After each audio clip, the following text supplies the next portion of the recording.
Welcome back, ladies and gentlemen. It is Thursday. It's August the 27th, 2020. It's another Technical Alpha podcast. Hope you guys are ready for a great show. We've actually got, for the first time in a hot minute, a substantial amount of legitimate gaming and movie news at the same time. It has been months since we've had this much randomly assorted news for both segments. And I'm looking forward to getting into it. But before we do, one thing to get out of the way right up front. Subscribe on YouTube. Hit the bell icon so that you're actually notified when these videos go up. Ooh, switching it up. Hit the like button. Ooh, I like that and leave too. a comment in the first hour of this thing going up. Because I just gotta be real with you. We have to beat YouTube. Because right now, YouTube is beating us. Like a stepdad with a bag full of jumper cables, we're getting our shit kicked right now. And it's just not worth it. We know you guys have the power. And I heard somebody else cry out to me in the comments section a few weeks ago, said, Adam, I'm in Europe. Which is a substantially different time zone from where you are. And when you post these videos on YouTube, bitch, it's 4 o'clock in the morning. I can't get on to like and comment on the video 4 o'clock in the morning. I'm sleeping. And so what I'm going to do, starting today, if I remember to do it after this podcast, is everything will still go up after the podcast is done here live, as normally, except YouTube, which will go live tomorrow at 12 p.m. our time, which would be 11 a.m. Eastern, which should be, give or take, still the morning drive or the early morning workforce for pretty much the entirety of North America, plus or a lunch break. And then in Europe, it will be right at the end of, on your way home from work, at the end of the workday. It should be the best possible time I can come up with. And so that's what we're going to try. We're going to see if that has an effect. Okay. And so we're mentioning this up front. We're going to see if we can now harness the power of the 4,000 people that watch this podcast on YouTube each and every week. Harness them. To get outside of just those 4,000 people seeing these videos and maybe get them into the suggestion boxes of a few people. There was a couple of people over the last couple months as well that in the comment section have mentioned that they found us via suggestions. Ooh. And were converted. The problem is that's only 2 people. And we need it to be a lot more than 2 people. So let's make the magic happen. Hit the like button, hit the bell icon, get notified when these go live, and be there if you can. If you're not giving us any money, like $0.00, it is still an immense value to us. If you like every one of these videos that go up, which takes less than 0.2 of a second, and leave a comment about the video if you can. That's cream on top at that point. And then YouTube will go, hey, people actually interact with this video. Maybe we should show it to 2 things. 1, the rest of their 90,000 subscribers. And 2, people outside of that bubble. Yep. Very We helpful. need your help. We need your help. If you watch the podcast every week faithfully, hitting the like button at the very least, it takes you 1 second. That's it. Get her done. It's true. We are also up 5 patrons from last week, Jeff. Damn. 5! Okay. Patreon.com/lagtv if you want to financially support this podcast to make sure that we continue to be able to make this bad boy as we have for about, 3 years now? Over 3 years. Over 3 years now. I'm losing track of time. You know what else is coming up, Jeff? Lag TV's 10th anniversary, October 28th. Damn. It's a month away. A month away. Old. 10 years! It's crazy. It's People, wild. to people think have been about. asking me if we've had anything planned for that anniversary, to which I said, no. I mean, there's already a best of Lag TV for all the StarCraft stuff, and that was done towards the end of like Lag TV's real like peak season. So that's a playlist already. An amazing YouTuber named User, a member of our community years ago, meticulously went through the vast majority of Lag TV's StarCraft catalog and put that together. It's pretty dope. So if you want to reminisce, that's definitely the way to do it.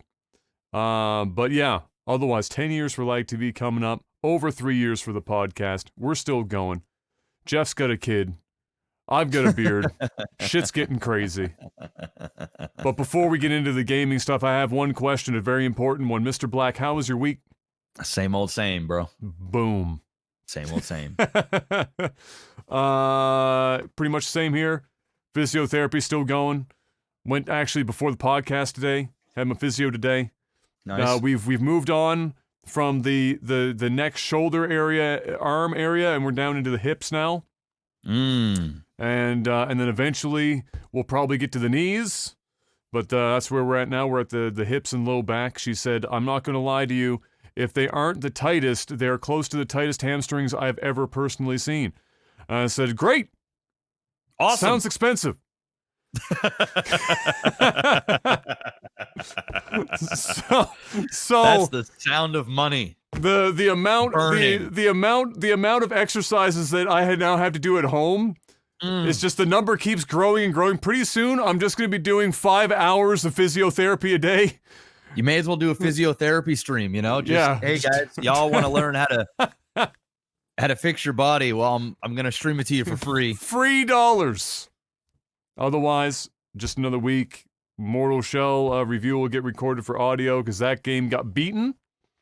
It was pretty good. Had some bugs. Yeah, I watched you play it. I probably watched like 2 hours here and there. Yeah, it's a solid game. Really hard to argue against it being, as it's a $30 Canadian game. They're not even charging full price, and I have paid full price for games way shittier and way shorter. So, yeah, pretty good. So the review will be coming up for that. And then somebody jokingly said, why don't you review 2K21 PGA? People have been playing a fuck ton of that game. And I said, and this was before like everyone was playing it. It was just like somebody mentioned it jokingly because it came out that very day, and I had just finished Mortal Shell, and I said, "Don't threaten me with a good time." And so I did. I started playing it, and I played a few days of it. And just last night, I finished the last of the parts for what I would need to do a review for it. I played around with the course editor, where you make your own course, which is, believe it or not, fucking crazy powerful. That editor. Holy shit, you could make some legitimate epic-ass courses with that thing. A bit janky to get around some things, but what editor has never been a bit janky, especially when it comes to terrain deformation? Yeah. I've never used one that isn't janky. This is probably one of the least jank. So, one hole. I did 5 hours, and it took me that long to make one hole. And I'm still not happy with it. Jeez. But... I mean, the level of detail, you can place individual fucking butterflies. They have every object in the game, basically in the editor, and then you just go.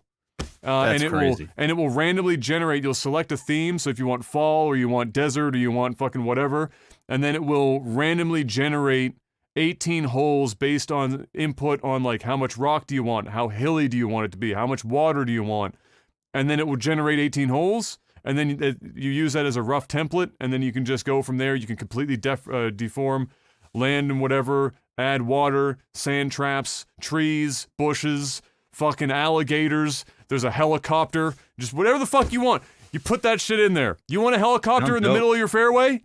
Put a helicopter in the middle of you want a 747 in that bitch? It's doable. Make it happen.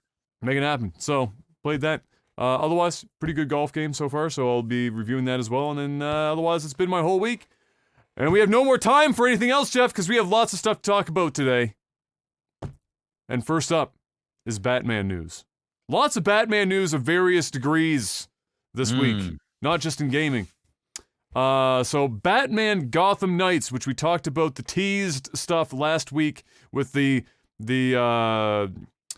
owls, the order of the fucking whatever, the Court of Owls is what I had to look in my notes. The Court of Owls.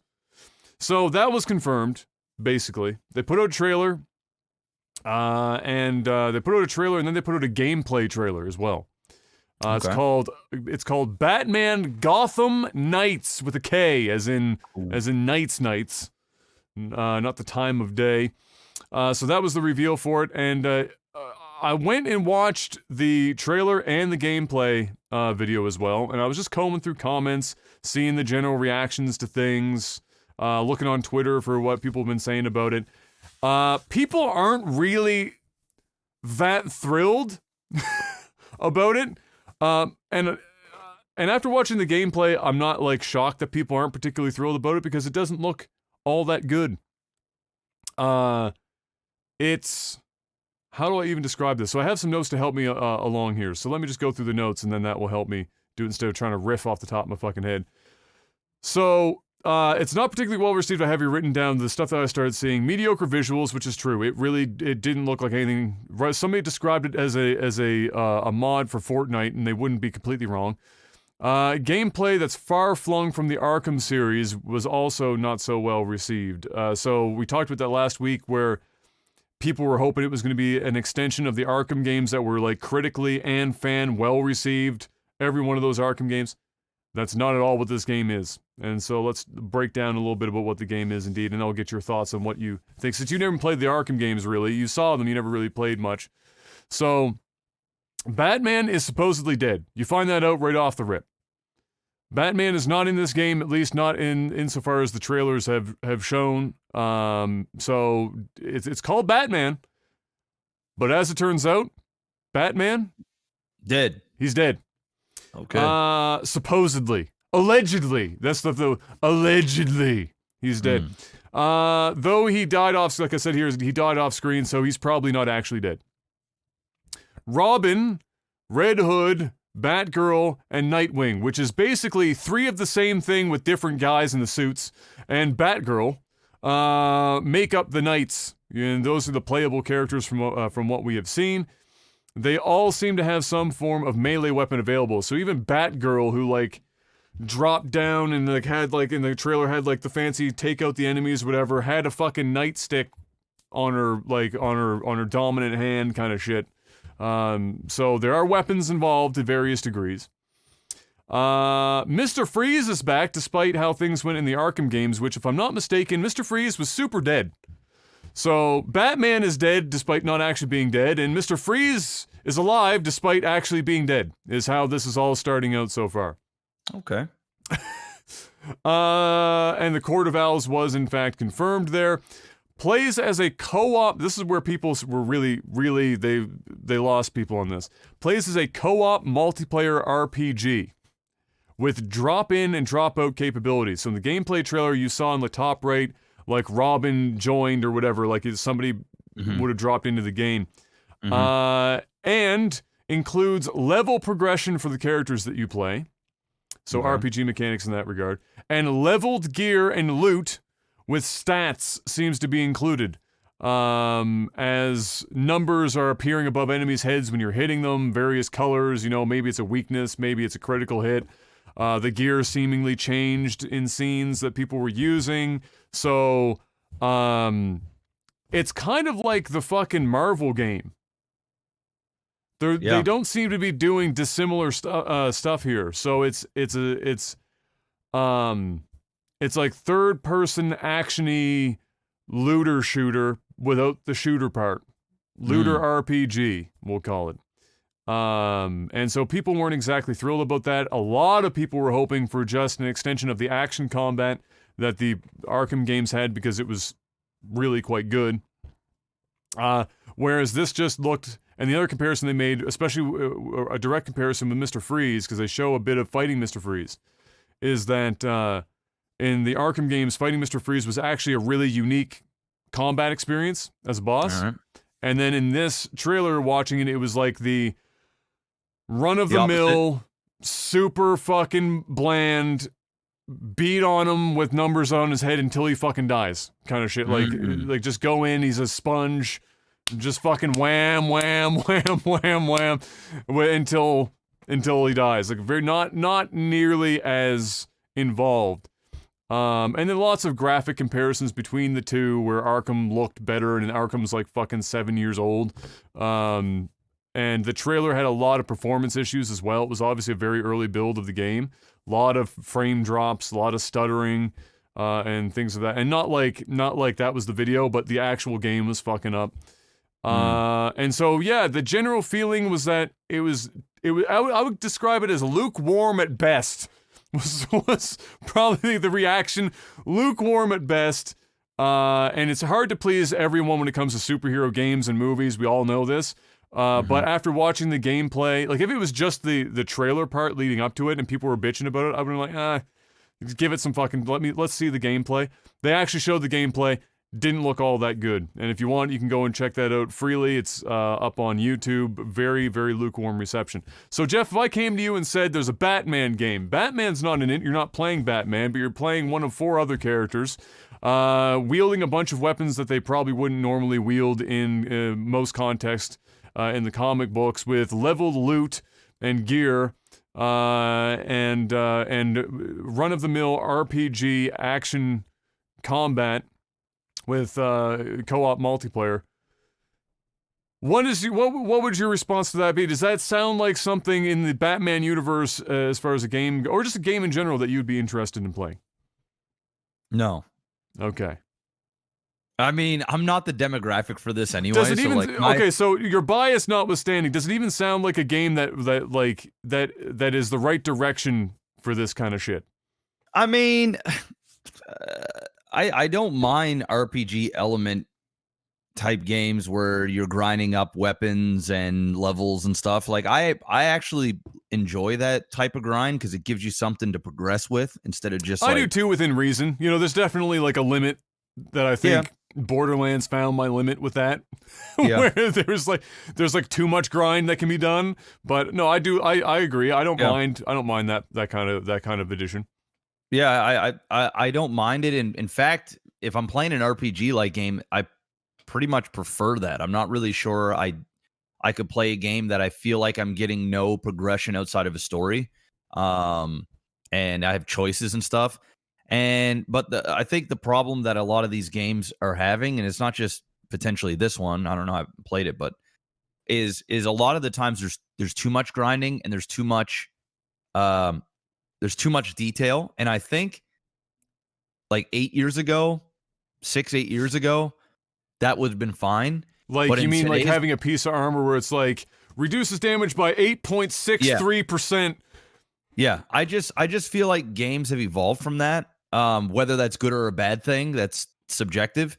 But there's so much free-to-play stuff. There's so many games out there that I feel like making a game that's such a commitment is almost a detriment to the game because people don't want to commit like they're all day, every day to a game anymore. You gotta find that sweet spot where people are going to continue to play your game, but it can't be the only thing that they can play.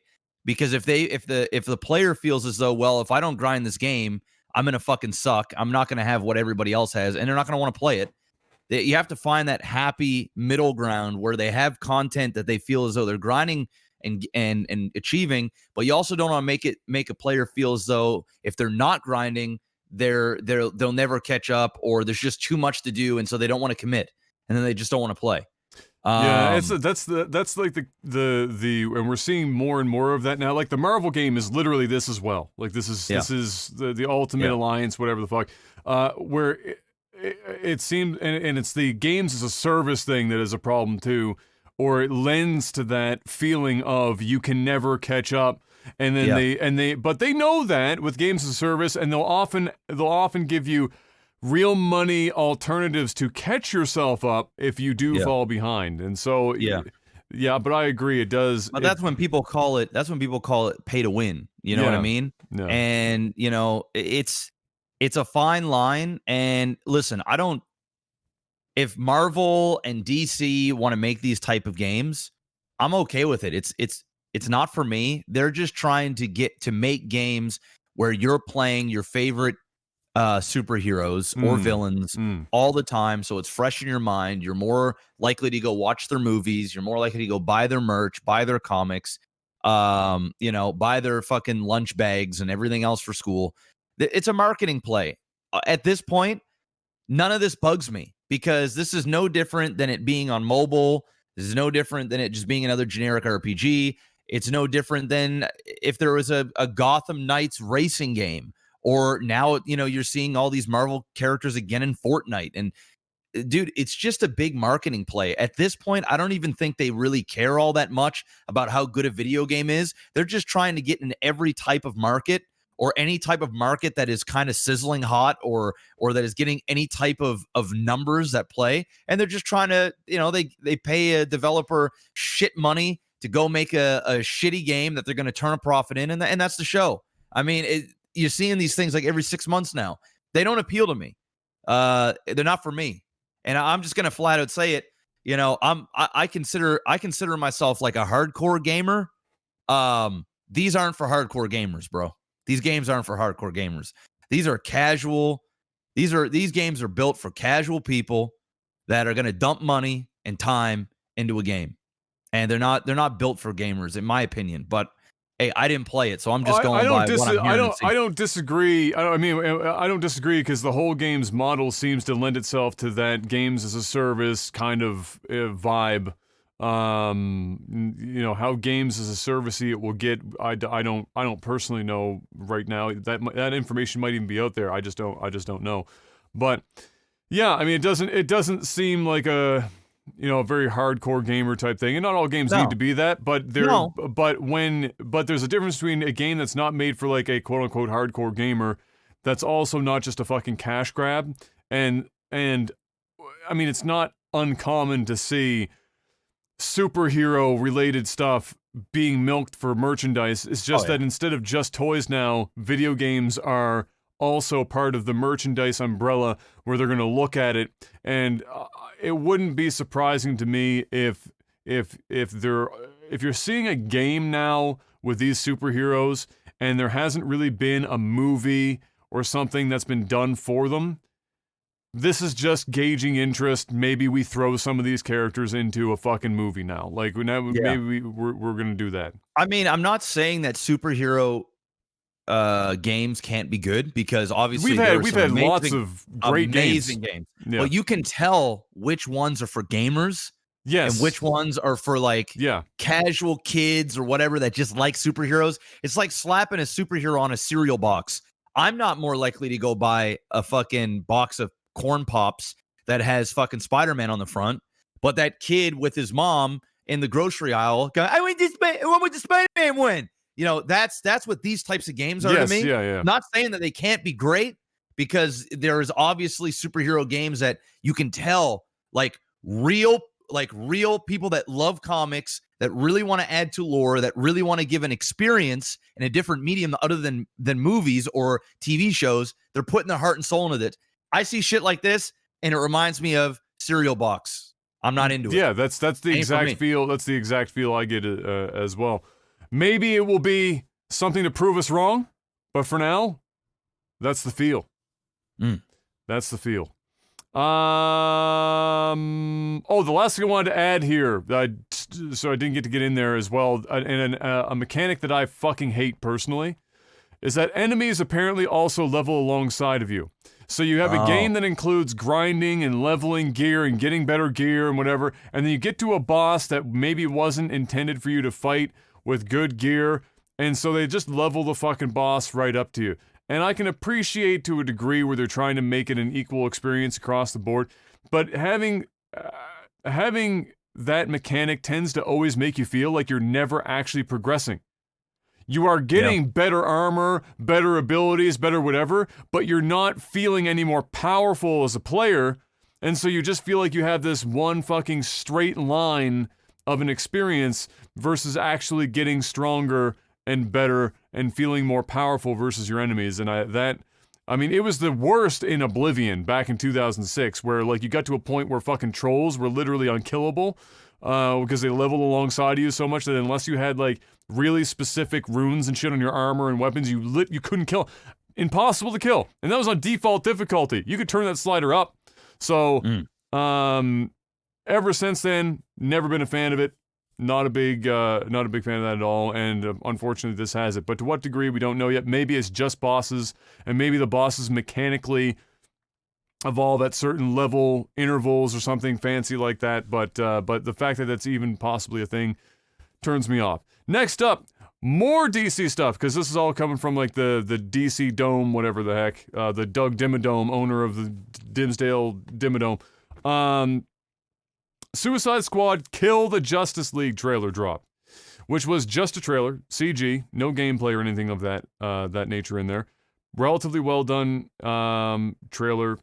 Is neither here nor there. But the thing that I took away from it immediately is that it literally looks like, remember that game Sunset Overdrive, the Xbox game? Yep. If you took that game and just put the Suicide Squad characters in it, this is exactly the fucking game. That's all it is.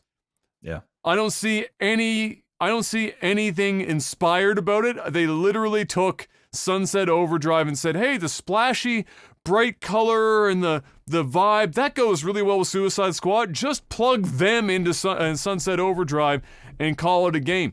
And we haven't seen gameplay yet, but just from the trailer alone, that is 100% the vibe they're going for. Yeah. I don't know if you saw the trailer yourself. I did. Yeah. That's all I could take away. And it was within the first like 3 fucking seconds of that trailer. I was like, why does this look exactly like Sunset Overdrive? I mean, it's pretty. It's pretty. I mean, it's looking. CGI, so it's hard to It's fucking. CGI, yeah. It once again, it's just more generic video games. Like it's just, it's not for me. It's not for me. They must be doing okay making these things because Sunset Overdrive is more for me than a game plugging superheroes into Sunset Overdrive. Because now you're just being lazy about it. And now you're really just looking for any excuse to get Suicide Squad's name out there, pretty much. Next up after that, we've got more Call of Duty news. And Call of Duty Cold War, we already talked about that last week. That was a confirmed thing. The trailer was up. We actually praised the trailer for being fucking raw and real. It was a good trailer. It was whether they intended to or not when they first started making this game. Whether they intended to or not, very timely, this trailer in terms of like what is going on in the US right now as a political climate. A few days ago, they took down the trailers globally and re-uploaded them heavily edited, removing quite a bit of content. Most notably, they removed the segment that had footage of Tiananmen Square,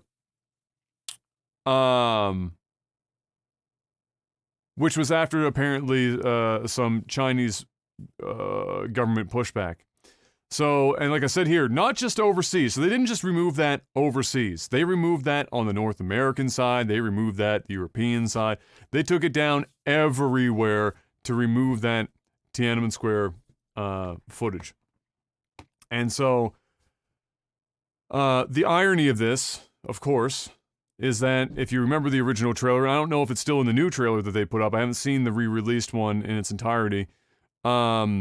The tagline for this game is "Know your history or be doomed to repeat it." And so the deep irony of taking the trailer down to remove Tiananmen Square footage while having the tagline "Know your history or be doomed to repeat it" is thick. You could cut that shit with a knife. Or in the case of Tiananmen Square, a series of tanks.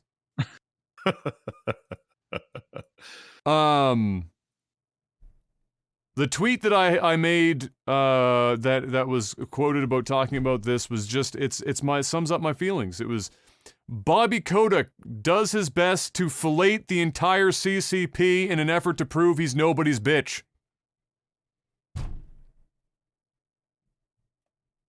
What was that? That was a loud thud. 1 second. I want to make sure Nan didn't, like, fall over or something. Yeah. 1 sec. Yeah. But while he is going upstairs to make sure all is well, Never hit mind, the like just button. Dad outside working on a door. Oh, okay.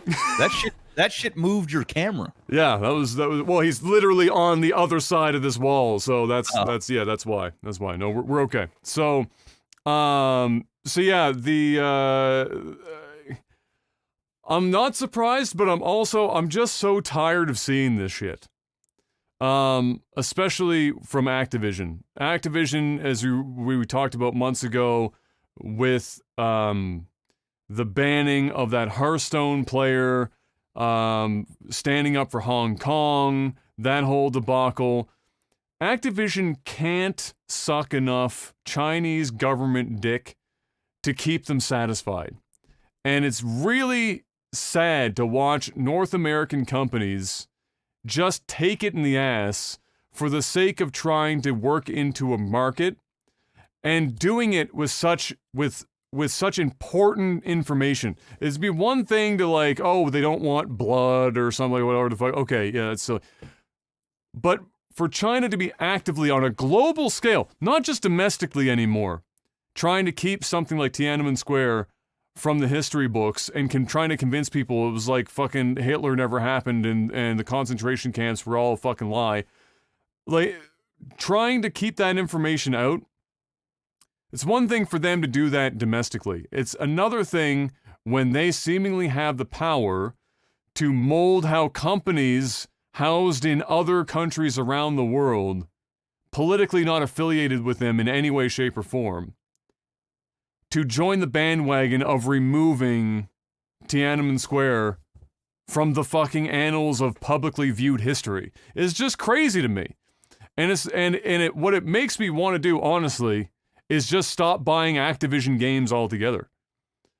It's one thing people get concerned about, like Tencent buying like portions of companies and stuff. That's never bothered me very much. Foreign companies buy interest and shit all the time. American companies do it too. Like everyone, the world is a giant fucking interconnected thing globally as far as business goes.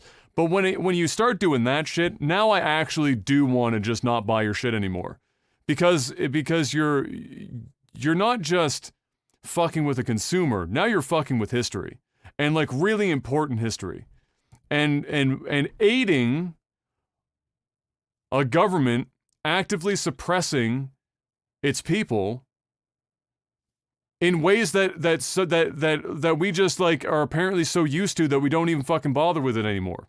And sometimes it's hard to remember that China isn't just its fucking government. China is over 1 billion people. Normal ass people, most of which are not particularly wealthy.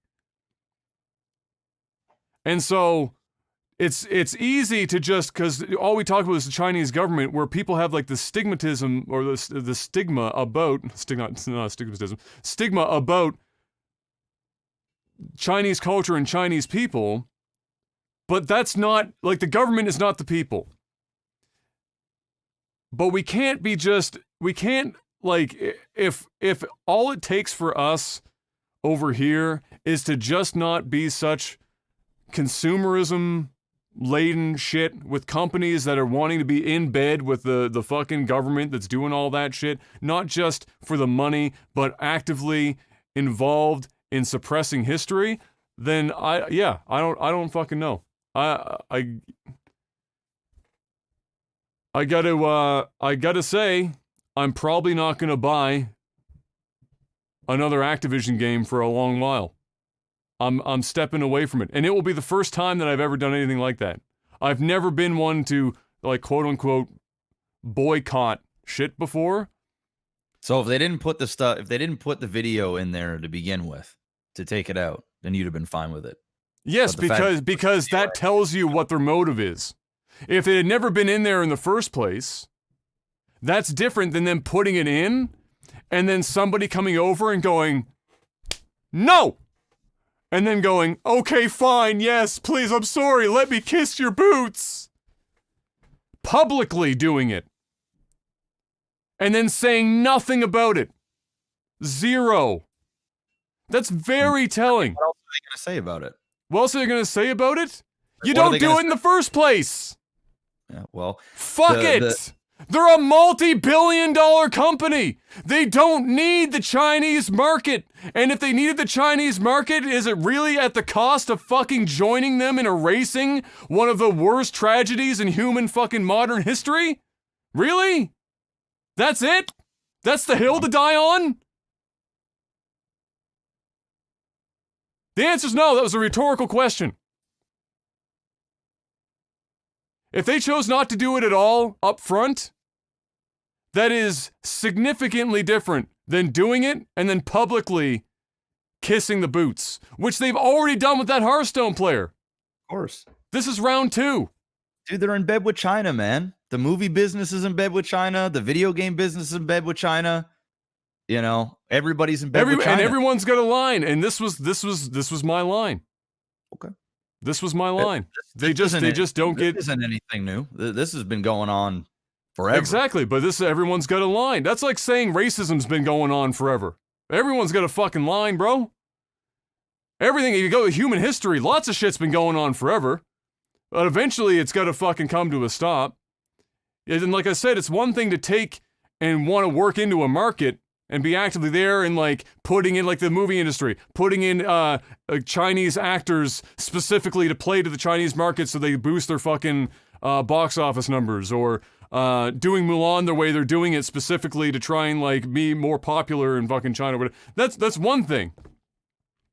But to actively, yeah, there's a lot more that goes on than that. I know bro. there's more. I know there's more than that. But what I'm saying is scenes get taken out. Yes, specifically for like movies. Yes, are that happens in Germany. I mean, there are multiple places that happens where that kind of stuff happens. And I'm not happy about that either.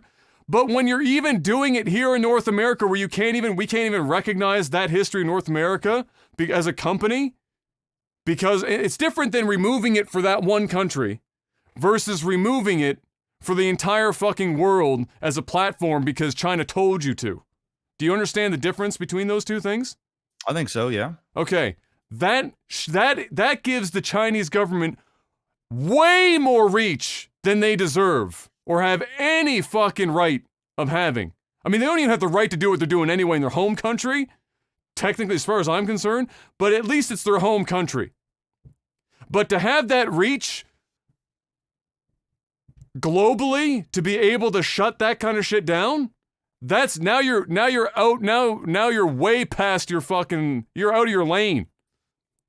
You're driving into oncoming fucking traffic. That's a totally different animal. Those are two very different things. And so I can't support that shit. If you were just adjusting it for their market, that's fine. That's the reality of getting into that market. But when they get to come to you and say, don't do this globally, and you bow to that shit, now that's a fucking problem, especially with something with the gravity of this. What China's doing with Hong Kong, what China's doing with the Tiananmen Square since the fucking event happened is insane and ludicrous. And companies should not be taking part in that kind of history-shaping bullshit on a global scale. You know, you can make an argument maybe for doing it within China, but not outside of that, especially not in North America. Fuck all of that shit. So, fuck Activision. Bobby Kotick can Bobby lick my dick. I'm out the game until they bring that back. It's that simple. Yeah, I mean, for me, it is what it is. I'm not as passionate about this topic as you are, because I'm not playing Call of Duty for a fucking history lesson. I'm gonna play me some Warzone because it's free 99. But I'm not giving them more money. I'm playing Call of Duty to fucking figure out how bad the game is, or just go in there and have some mindless fun. The fact that a video is there or not, I'm not going back to school. I'm not trying to learn anything. I don't give a fuck what the game is. So, you know, for me, this doesn't even move me in any way, shape, or form. And the reason why it doesn't move me is because this has just been going on. This type of shit happens all the time. China probably owns a massive stake in Activision. it's just the reality. It's just the reality of business. They don't want to be portrayed in a certain way. And that's just business. That's just it. Is it wrong? Yeah, it is.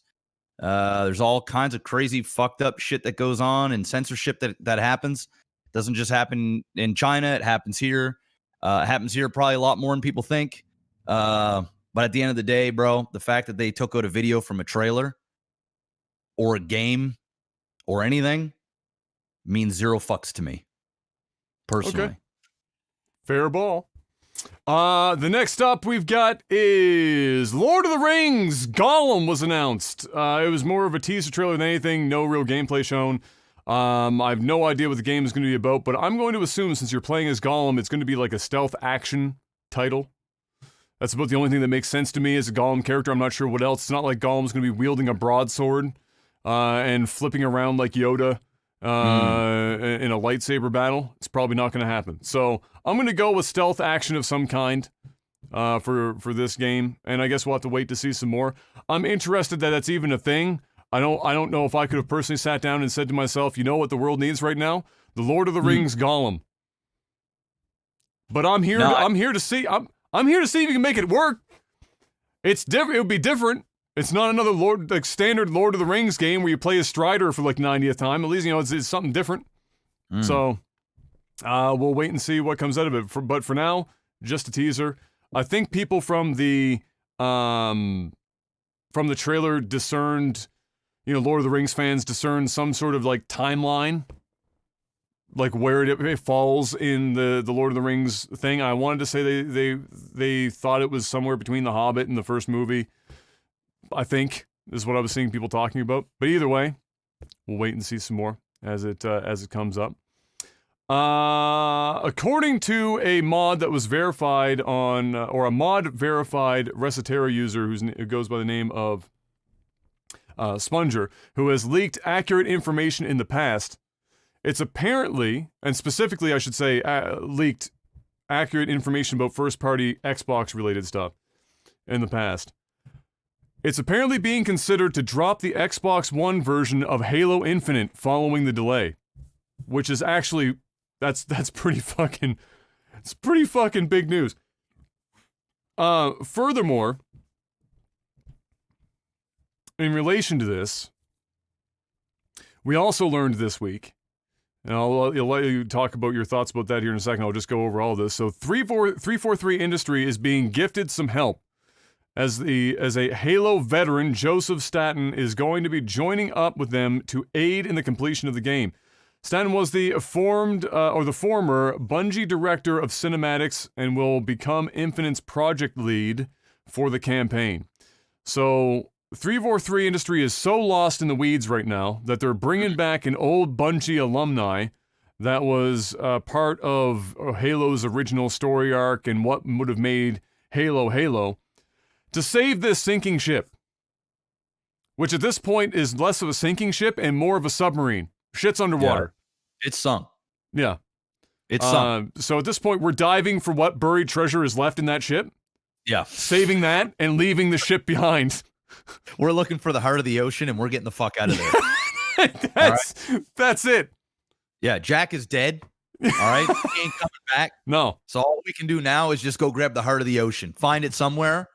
All right, just find the heart of the ocean and just put it on display somewhere so people can go and watch and just be done with it. That's all. That's where we're at. Interestingly enough, the blog post that was talking about Joseph joining the team also mentioned that they said that the game will not be pushed back to 2022, which is what you and I think discussed briefly the other day. Like 2022? I thought it said 2021. Well, like holiday, like end of the year, not like. I think I said I wouldn't be surprised if it was pushed until holiday of 2021. So basically, the end of the fucking year. Right. I didn't expect to see it in, for example, spring. Yeah. But maybe they somehow pull that off. I don't know. The sounds of it, it might be 2022 by the time it comes out. So 2022, and they said the Xbox One version won't be scrapped. But I also have in my notes here that it's kind of hard to believe, as I think you're alluding to here as well, kind of hard to believe anything they say at this point. Well, not only that, if you're going to be late 2021, spring of 2022, Are you really going to put it on the Xbox One? No. Really? No. That makes no sense. At that point, you are pretty much phasing out all Xbox One production games, and you're selling the new Xbox. Yeah. You most certainly are not holding on to the game that everybody wants, right? I'm saying that loosely. Yeah. But the game that is going to sell your console, you're not going to hold that till the end of 2021 or 2022, knowing that the console comes out this year. And then you're going to go, oh, by the way, don't run out and buy our console because come 2022 or end of 2021, you'll still be able to use it on your Xbox One. That sounds so dumb. That sounds so incredibly stupid. And you don't have a fucking lineup of games to sell your Xbox One or your new Xbox to begin with. And you're going to tell people, don't worry, it's still going to come out on Xbox One? Hell no. They're going to say that shit is dead. Go buy the new Xbox because when the game comes out now, you're fucked if you didn't get the new Xbox. Run out and buy it. Don't buy a PS5. Don't do it. Bro. This game, and I'm not even saying this for the laugh. This game needs to be canceled. Not just reworked. Canceled. 343 Industries gets stripped of the Halo franchise. They can make the next Cooking Mama game for all I fucking care. Which, by the way, we still don't have any news about Cooking Mama, and I'm kind of sad about that. I want to know more about Cooking Mama, but we don't have that yet. 343 Industry, not a fucking clue what to do with Halo. The fact they're bringing in this guy confirms they're fucked. That they don't know what the fuck they're doing with Halo.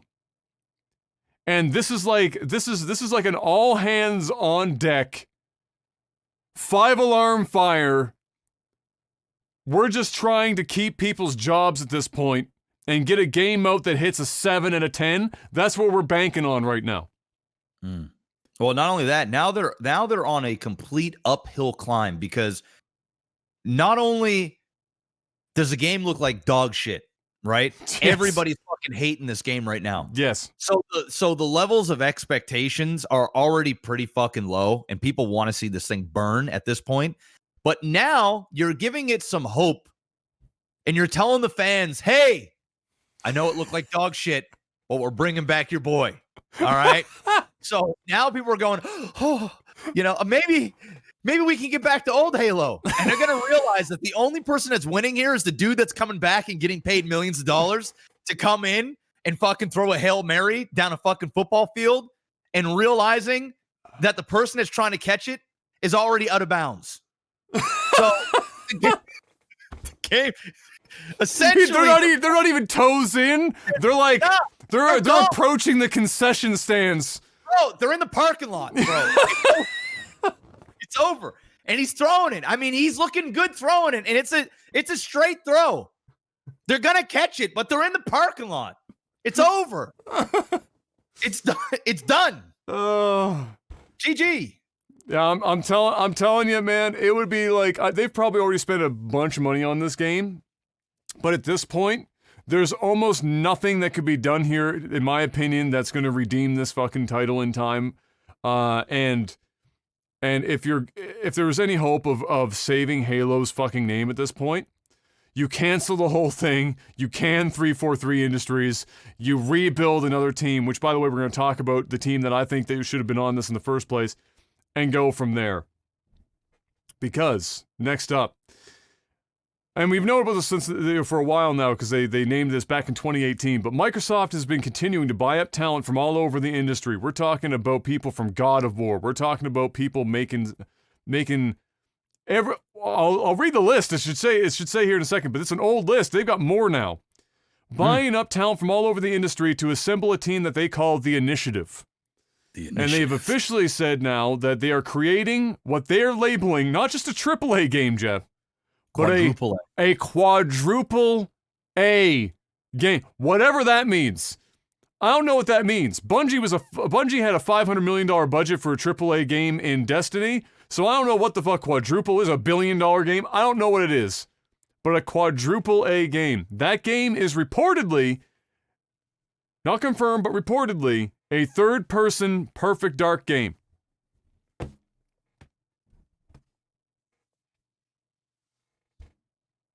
No. That ain't it. I'm sorry. I don't care if that was 5 A's.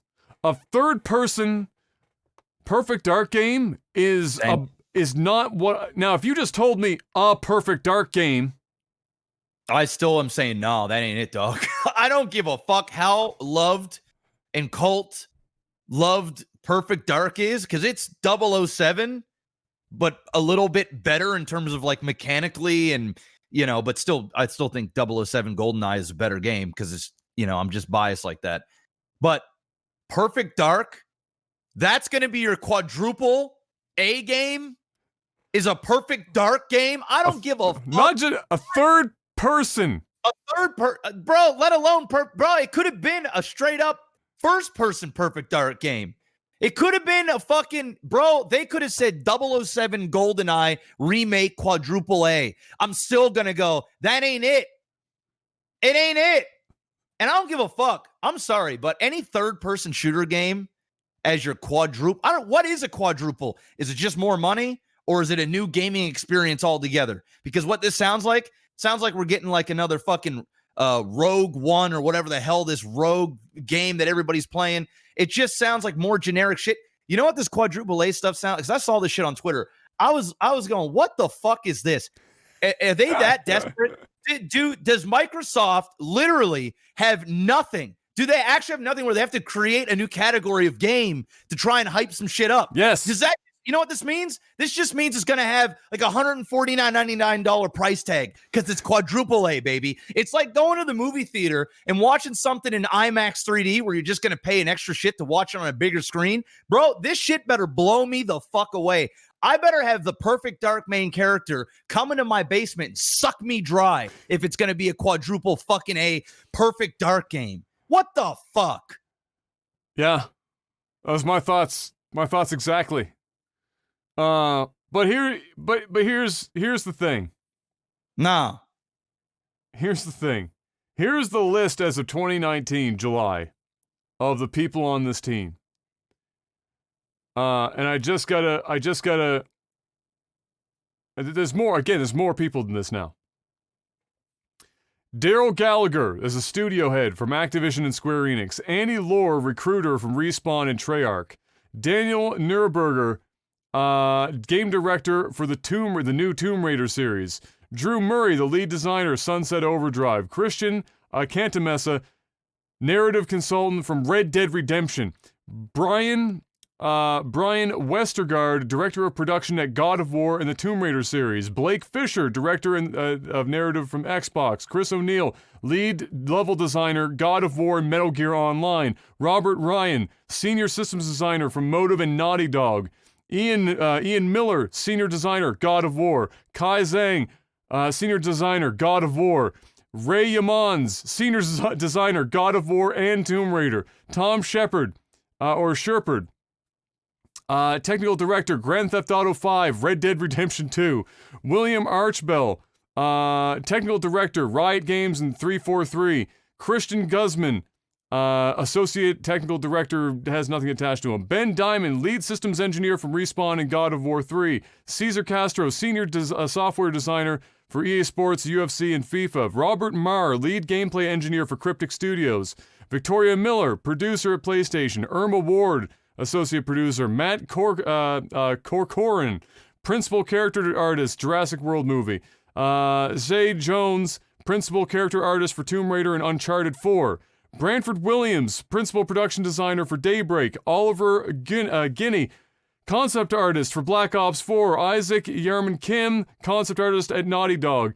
Arlington Cruz, an animator, and Lindsay McQueen, HR manager. So you don't even Google, need to say names, bro. Just say the games. I don't Google know. Google and Crystal Dynamics. So just the games. That's it. So I mean, we've got multiple Naughty Dog, multiple Red Dead and Grand Theft Auto, multiple new Tomb Raider, multiple Respawn, multiple fucking God of War, God of War people.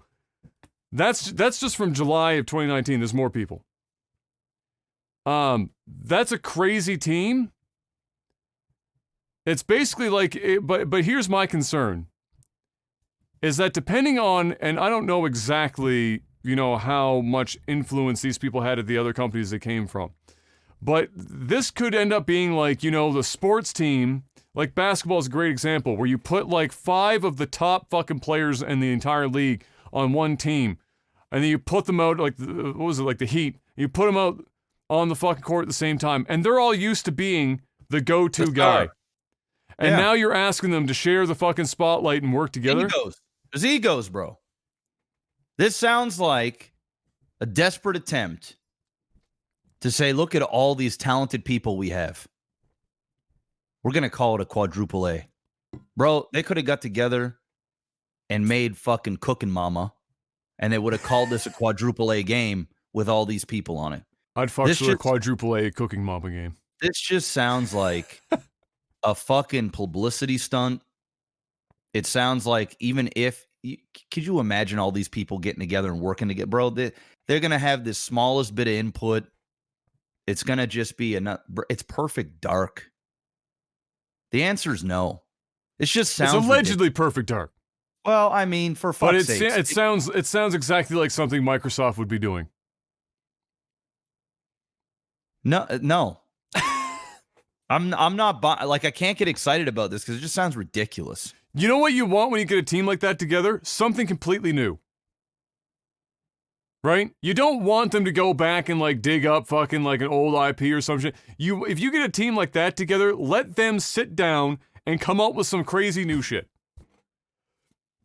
I'm not even sure you want that many people involved that are that notable in one project. It's like, can you really think of many films where you have a large list of incredible actors where the movie is just renowned?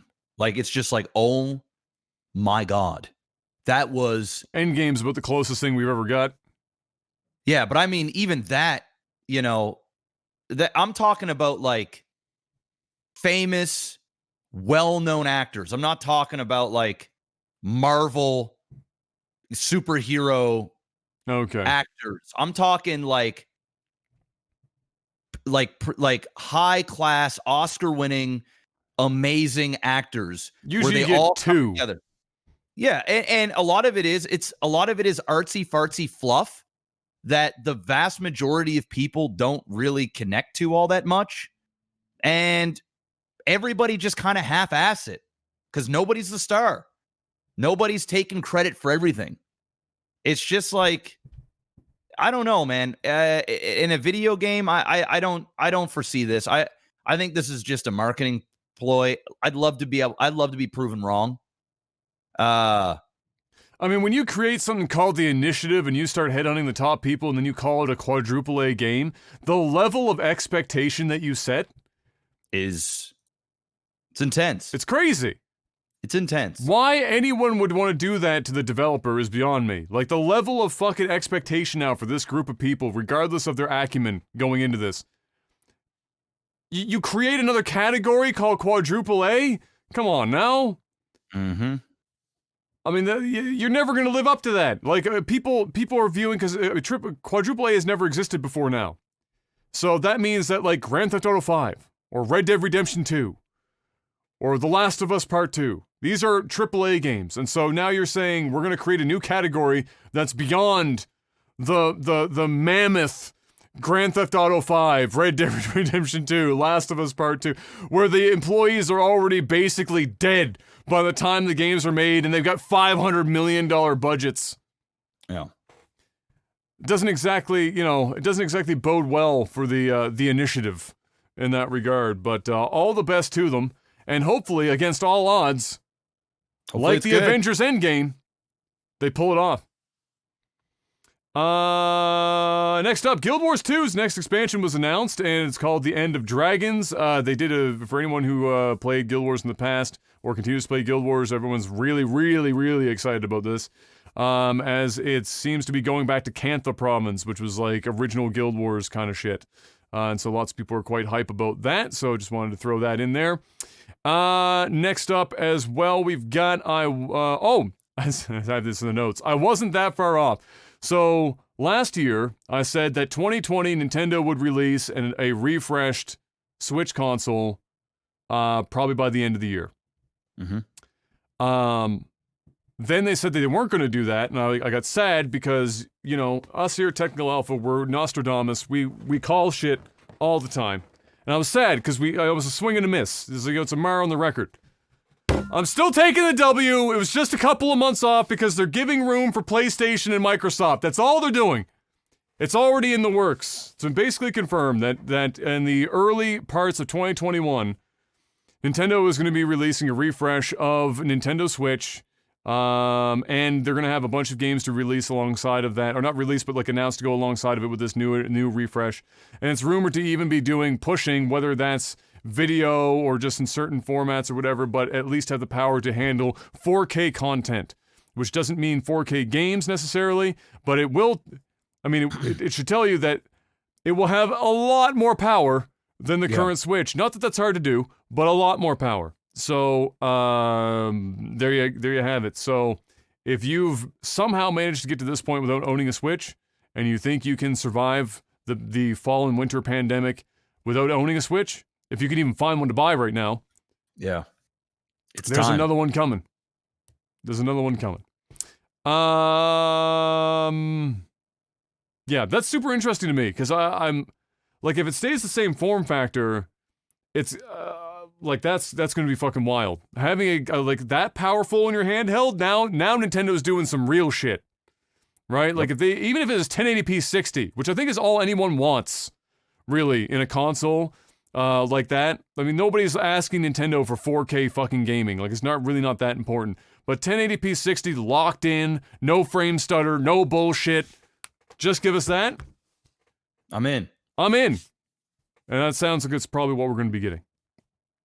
Next up, and last on our list for game stuff, just as a mention here, Gamescom started today. And I only saw bits and pieces, and Foxy was piping me as I was writing the rest of the podcast list.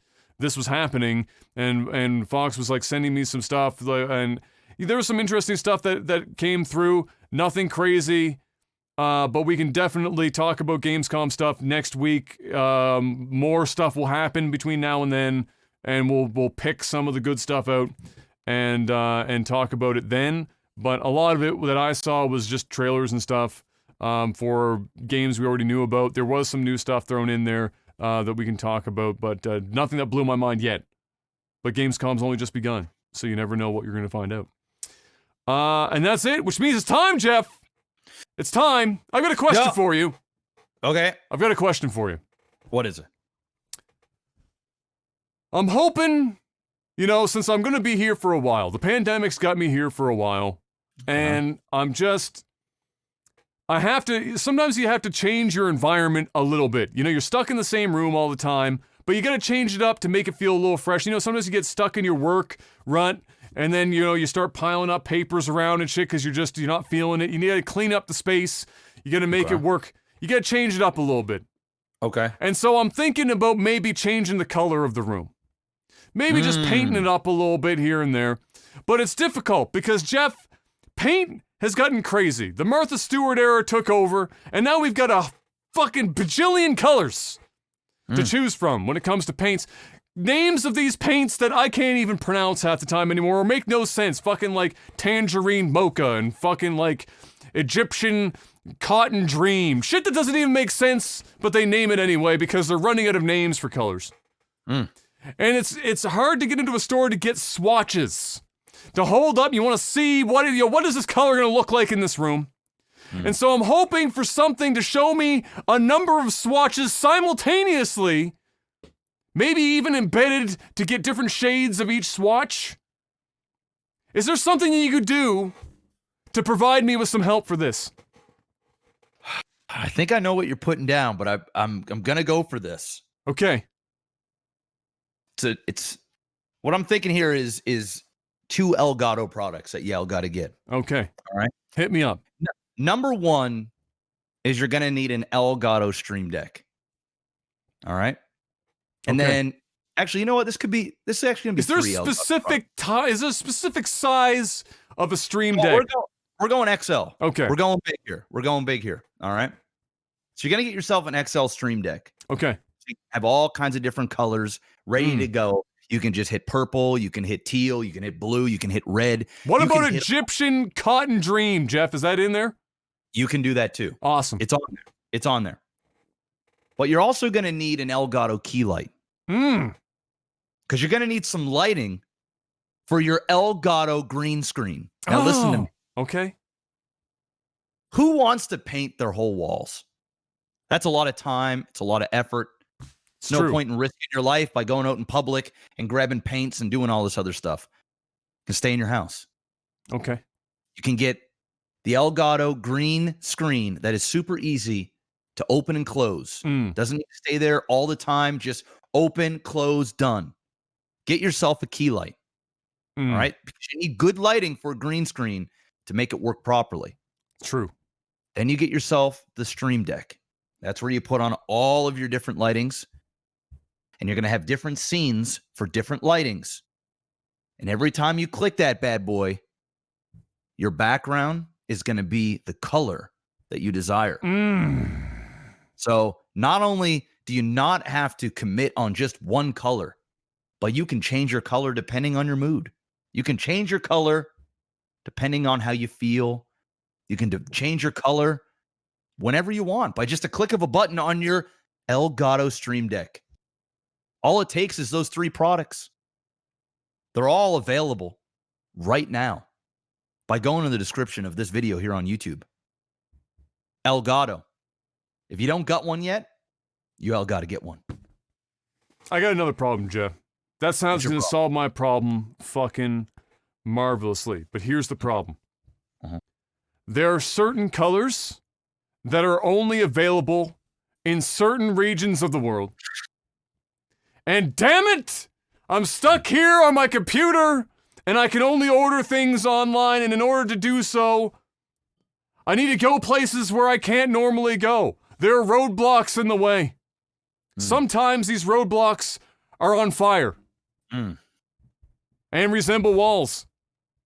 Do you have something to help me out here so I can get my Egyptian Cotton Dream? It's called NordVPN. It's a VPN, Adam. I'm just gonna throw it out there. What that's gonna do, it's gonna allow you to access virtually any country you want, essentially in the world, by just a click of a button. So not only are you able to mask your own IP, protect yourself from fucking weirdos on the internet, people that want to attack your identity and do whatever else, go and look at all your prawn on your computer and all that other crazy stuff, but you can also access parts of the internet that is region blocked to your specific location. It's super easy. It's one click of a button. And I've got a deal for you. 2-year plan, $89, plus you get 1 free month when you use the promo code OTT. That is $3.71 a month. I don't know what the math is per day, but it's like 10 cents. As the Hudge twins will say, that's damn near free. All right? 68% off when you use the promo code OTT. NordVPN.com/OTT. Stay safe. Stay anonymous. Use up to 6 simultaneous devices all at the same time. 30-day money-back guarantee. You can game on the servers. You can stream on the servers. You can game and stream on the servers, Adam. I'm starting to sound like a broken record here, but obviously it works. NordVPN. Jeff, I have a question for you. Hold on. All right. I gotta bring it back. That was a great sellout. I gotta bring it back. Okay. What if I wanted to physically sound like a broken record? Do you have something for me? If you want it to sound like a physical broken record? Like if I physically wanted to sound like a broken record, if I'm on my stream and I just wanted to sound like a broken record, if I wanted to add that sound effect. Oh, yeah, that's a Stream Deck. But is there another product that I could pair with the Stream Deck to bring my audio to the streaming world? To sound like a broken record that may or may not be in the shape of a microphone? Microphone? Like the Wave products? Exactly. Yes. Yes. Oh. That's an Elgato product. It's available. Pick it up. Sorry, it's a little too vague, I guess. I try. Sometimes I pick it up. Most of the time I pick it up, Adam. That was the first drop. That was the first fumble. It's okay. It happens. It happens. The best. It happens. It happens. It happens. What if people just wanted to give us money for no other reason than we have the greatest sellouts in the history of sellouts? I think that's why they do buy the products, Adam. I think they, at this point, they respect. They're like, you know what? I'm just going to risk it. If the product's good or not, at this point, they've earned it. That's pretty much where we're at. What about going to patreon.com? Could do that. /LagTV. Yo, what did I say last week? Listen, I said last week we needed a couple, or was it like one or something? We needed one because we needed one to get to 350. Now we're at 355, I think. Let's get to 360. Boom! We need 5 more Patreons. 5 Patreons in a week at $1 a piece minimum. Well, I think we can do it. I'm looking for 360. We'll see where we're at next week. Don't disappoint me. I think it can happen. All right. I think it's possible. I believe. We'll find out. You know what else I believe, Jeff? What? I believe it's time for movies and TV. We actually have movies and TV to talk about this week, largely because of the DC Dome thing. But we actually have a fair amount of stuff to talk about. So let's dive right into it, and starting with Suicide Squad roll call trailer dropped. Which I have in my notes here is just about every D-list villain in DC's roster coming to the big screen simultaneously. Yeah. Somebody went to James Gunn and said, "How many D-list villains do you want?" And he said, "Yes." Okay. And they said, "Wait until we show you Polka Dot Man." And he said, "I want him in my movie." And that's what we've got. I mean, listen, if there's a director that can do it, it's James Gunn. You know, look what he did with Guardians of the Galaxy. He's the well, that's what I mean. Like that's like the Guardians are like the D-list fucking Marvel, right? Or in like like they're kind of like misfit. They are. They're like fucking Z-list, honestly. Now this is true, but Polka Dot Man, if that's not Z-list, I mean that might be a different alphabet at that point. That sounds like a Pokemon at this point. You know what I'm saying? Like Polka Dot Man. All right. So yeah. I mean, if there's a guy that can do it, it's James Gunn. I have full faith in James Gunn. So yeah, so do I. I like as soon as I saw, like, I was skeptical. Then I saw James Gunn attached to it and went, oh, okay, now it makes sense. Now I can do it. I can do it. Don't worry, love. I'll pour it. It's okay. Oh, James Gunn's gonna crush this. Yeah. It's gonna be a good time. Yeah, Polka Dot Man. I saw a trailer. I'm just seeing this, like, and they couldn't even make him look like imposing in any way. It literally looked like somebody went to Party Central or some shit, bought a bunch of confetti, taped it to a painter's white suit, and then put it on top of like a middle-aged white guy, and that was it. Yeah, I'm sure they're gonna add like effects and stuff, probably, or maybe not. You know. Maybe not. Maybe he's just Polka Dot Man. Polka Dot Man. It's just as plain as it comes. You know what I thought of when I was watching the trailer was it almost reminded me all like the names of all these fucking villains or whatever you want to call them. I was like, this just reminds me of the Deadpool 2 scene where they're doing the recruitment and all the really shitty heroes that come through the door. You could have put every one of these heroes in that fucking like recruitment scene and all of them would have made sense. Yes. I kind of like that, bro. I kind of like the misfits of DC Universe. Like the main dudes get too much shine. We've seen so many different versions of everybody's favorite superheroes. Give us a whole bunch of fucking misfit-like characters that are barely known or had like 1 or 2 scenes in a comic 15 years ago, and let me see what you can do with them. Like, give me that. Like, give me that. I want that. I want that in my life. John Cena playing the cocaine-rattled douchebag Captain America. Yep. It's gonna be great. I think it's gonna be quite good. Then we got the Batman trailer. And it did not disappoint. It looks fucking fire. It looks good. I like everything about it aesthetically. I'm fucking there for it. He's got we all knew he had the jawline for it. You put the fucking mask on and he's got he's 90% jaw in the first place. So he's got the crazy looking Batman jaw. we heard the Batman voice for the first time. Sounded really good. And then we got a little bit more of like an idea of who he was going to be going up against. Some of them are still kind of misnomers, like people are taking guesses. Oh, it's like Riddler and Penguin's in there. Hush is another one people are guessing at possibly being in there. But I liked the aesthetic. I liked the tone. I loved the Batmobile. It was like super like hands-on. It didn't feel that comic booky. It was like he just took like a fucking muscle car and strapped a bunch of shit to it and called it a day. Well, that's good. I think that's what he probably does in the movie. Yeah. This Batman happens within the first 2 years of him. It's like a year and a half in of him becoming Batman. So he doesn't really have, we're getting a detective, grimy, realistic, adult Batman, like in terms for the audience.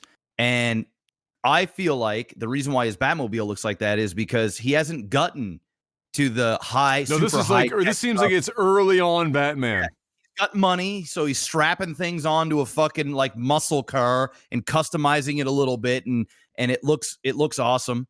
The only thing that I wasn't a fan of in the trailer, and it's just and I think it looks amazing, by the way. I'm all for this. It's very, very intriguing. We're not getting like an origin story of Batman, which is good.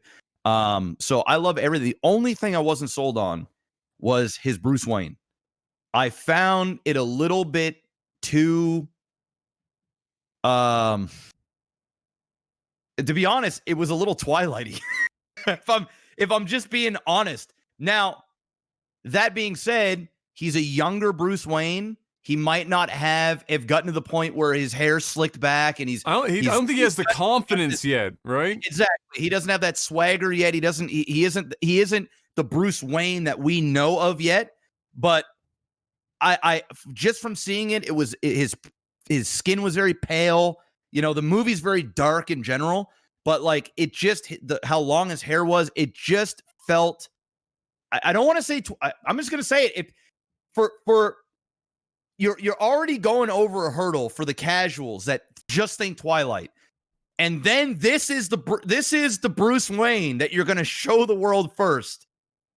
Even though they're just a couple of quick stills, it was like a little bit. I didn't hate it, but I didn't love it. I was just like, the Batman, the look, the voice, the like you said, the jawline, even his physique. Being young, not this big brawly like Battinson was, or Batman, or what are we, Batfleck? Batfleck, yeah. Like he was. I'm totally fine with that. His Bruce Wayne look. I'm not saying his character or how he acts. It was just a little bit too. I think that's kind of. I know. I think that was intentional, not the Twilightiness of it. But I think making him look pale, having him not be as big, he's rough cut, he's green, he's probably going to get his ass kicked a lot, because he's new, he doesn't have the swagger yet, and if you think about it, and I had to watch all the Twilight films, so I know this unfortunately, but if you took Bruce Wayne, like if you took the Bruce Wayne that we've seen in the last few movies, and then you stripped his swagger out, and you were just left with the broody, unconfident man. That's pretty much his character in Twilight. Twilight is very similar in terms of how he would act, how he would sound, how he would present himself. It wouldn't be like super far flung, and so it doesn't shock me that it would kind of look a little Twilighty, but I think it's intentional. I think they want to make him look a bit feeble. I think they want him to be an underdog in this, even more so than Batman is usually almost always some form of underdog, because he's supposed to be a normal guy.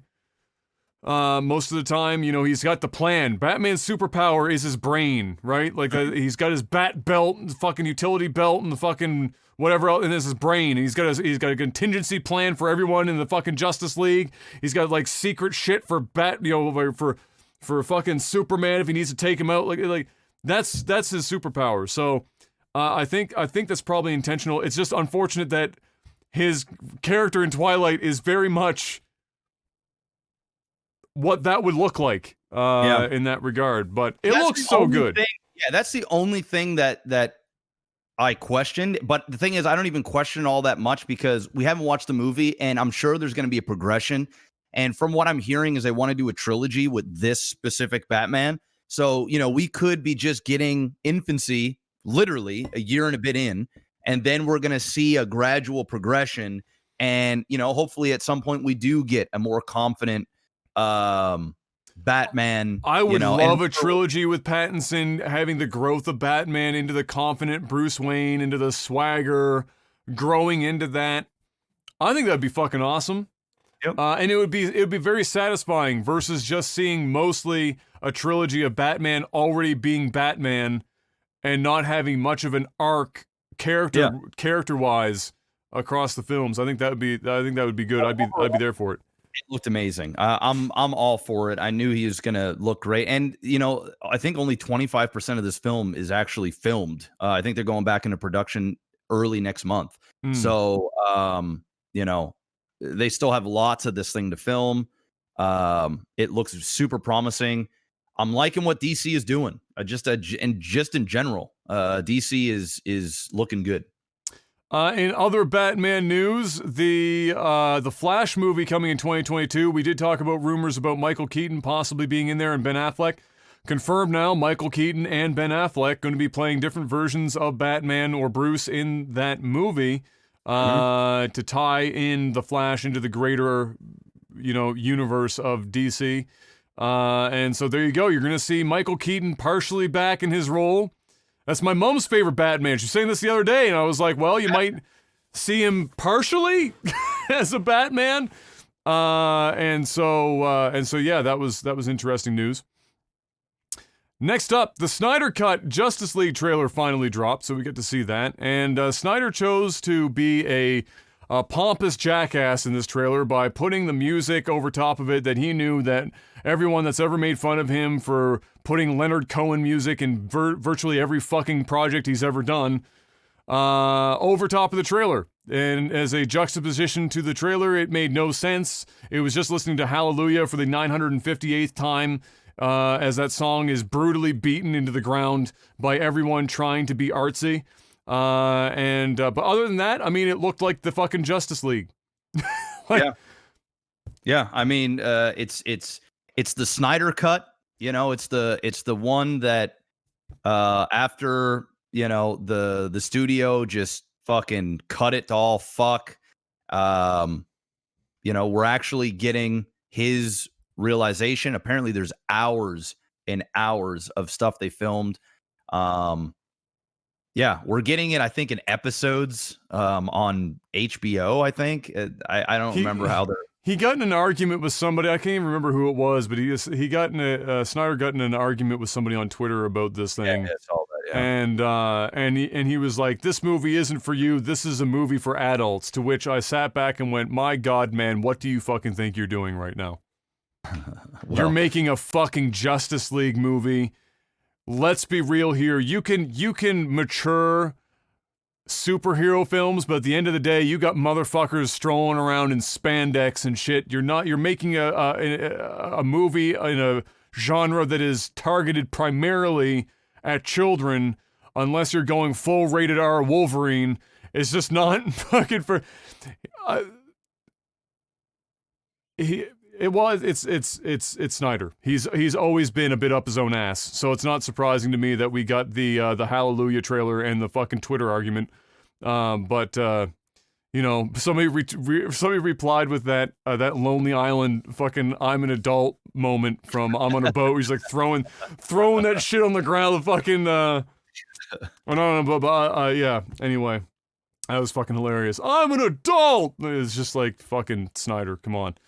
But yeah, so we'll find out how well that does. I never saw the original, so maybe I'll watch this and then go back and watch the others or the original movie. Don't even go back and watch the original. Just watch this one. Well, I want to see why everyone put up such a stink about it, right? Like that's like, but I'll watch the good one first, and then I'll compare it to the original theatric release.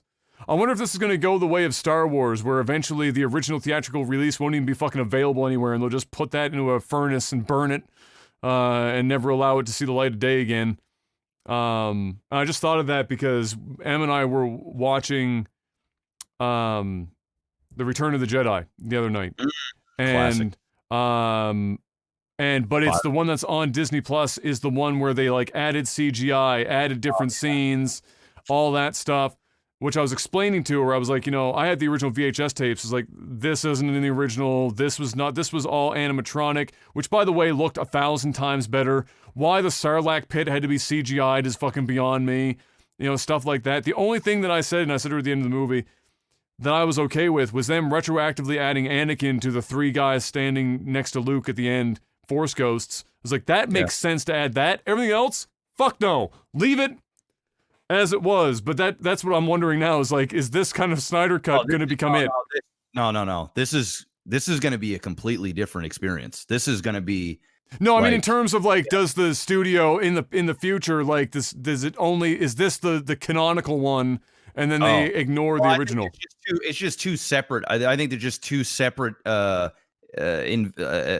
takes on the movie. Like this is going to be so drastically different that like it's almost going to be like watching 2 different movies. Okay, this isn't like a Snyder Cut where they're adding in 3 or 4 scenes or whatever.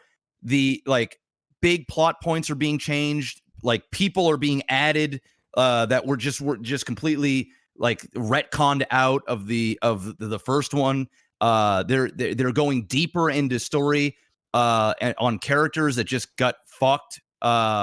This is going to be a very, very, very different film. Very different. That's why people are so passionate about it, and that's why Snyder was like, "Bro, this cut is for adults." That's why he's like, and the guy that made that comment as well. He watched a leaked trailer version, and Snyder was pissed that he was commenting about a leaked thing before everybody else could watch it first, and that's the reason why he went at this guy, because I don't think he really gives a shit if somebody doesn't like the trailer, because the guy that was talking shit was like, it looks like Justice League, you know what I mean?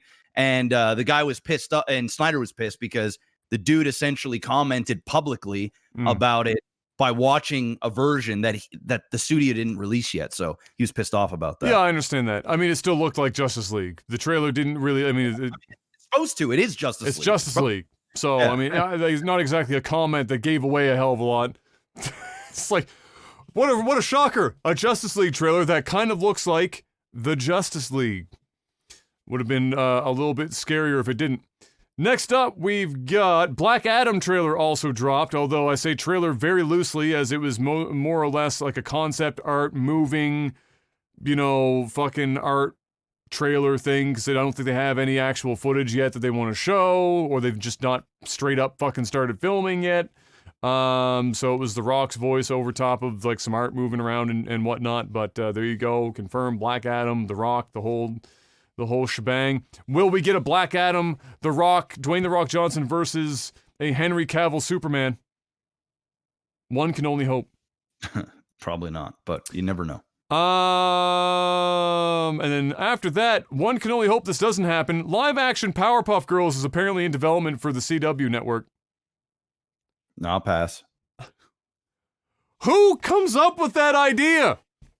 Who takes that into the boardroom and says, guys, I've got our next project. It's the Powerpuff Girls. And then everyone's going, yeah, okay. I mean, the Powerpuff Girls were pretty fire. Yeah, okay, that's fine. Yeah. Live action. Excuse me, can you run that one back one more time? Yeah, I want to do a live action Powerpuff Girls show. No, you don't. You're fired. It's pretty much how that should have gone. But apparently it didn't go that way. You're hired. You're hired. Saving the CW. Also, today, just went on, was announced on Twitter that the Resident Evil. Oh, right. I forgot to put that in. I did see that, but I forgot to put it in. So yeah, continue. Yeah, Resident Evil live action Netflix series. Yes. It is coming out. Eight episodes, hour apiece, I think. Yep. So that's the thing. Do we have whose names are attached to that? Do we know anything yet about that? I don't know. I didn't look I think the into guy it. who was doing attached to the Walking Dead, was attached to it. I think I read, if I'm not crazy. But hey, I'm not gonna hate. Netflix is on a roll right now for the most I'm not part. gonna hate. Yeah. There's I'm not a down for lot. There's not a lot of shit Netflix is doing that's gone bad, except for our next topic.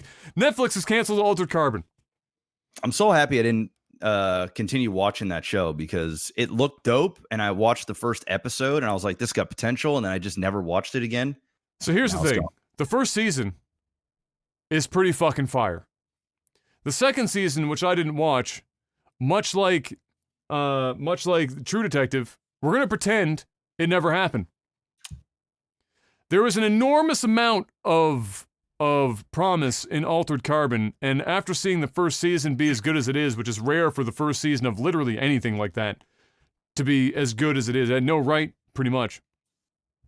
First season was really good, and I would still, since they were technically in some way, shape, or form standalone-ish, if you haven't seen the first season of Altered Carbon, I would still recommend totally watching the first season of Altered Carbon. You're not going to be left with a cliffhanger, really. Yeah. So definitely something that if people hadn't seen it yet, definitely worth watching. But yeah, I guess after season 2 didn't go over so hot, they said not worth, jumped into that bad boy. But I mean, they've got so many irons in the fire at this point, they were probably like, we could just use this money somewhere else. You know, this has probably got more promise than in a third season of Altered Carbon kind of thing. And so it is what it is. Netflix is pumping out content like crazy.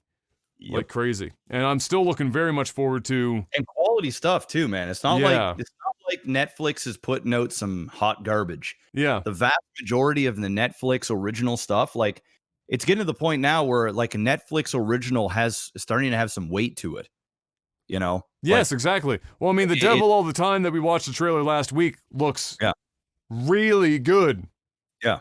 So you know what? If they want to make a Resident Evil live action show, and Netflix wants to get behind it, and they're going to throw a bunch of money at it and do it right, yeah, I'm all for it. If I'd rather this than a Resident Evil movie. I'm over the shitty fucking movies. Give me a show that is fucking great, that's dark, that isn't like, you know, campy Resident Evil. I want something where we're in it, and you know, we're rooting for Chris Redfield like we were rooting for fucking, you know, the guys from Walking Dead and stuff. Like, give us some real good zombie fun. That's what I want in my life. Give me it. Also, and I forgot to write this one down as well, but also the next Haunting of Hill House series was announced. I can't remember the name of it. It's the Haunting of... Bleh. Can't remember the name of it, but we already knew it was coming. They gave it a name. It's on the way. I'm excited. And then there was something else as well. Oh, people have been asking me why we haven't talked about the Cuties thing on Netflix. I don't know if you know anything about the Cuties show. Is that the thing where they had it was like the young girls, the young dancing girls thing, yeah. And they were like because it was like I don't know if it was like a docu-series or some shit. I can't remember what it is now, but it was basically based on something that the writer or director or whatever had experienced in real life, seeing, you know, I mean, I at first glance, it looked like it was almost kind of a thing about the beauty pageant thing that they have a lot of with like fucking 5-year-old girls and shit. Yeah, the crazy parents that are like, you know, putting their kids through all this. It looked like that. I don't know if that was it, but it looked something like that. And apparently the controversy was the trailer, or not the trailer, the synopsis. The synopsis and the picture that they used originally was more salacious than it needed to be. And a little more sexed up than it needed to be, despite the fact that that was technically the subject matter of... Yeah, isn't that literally what...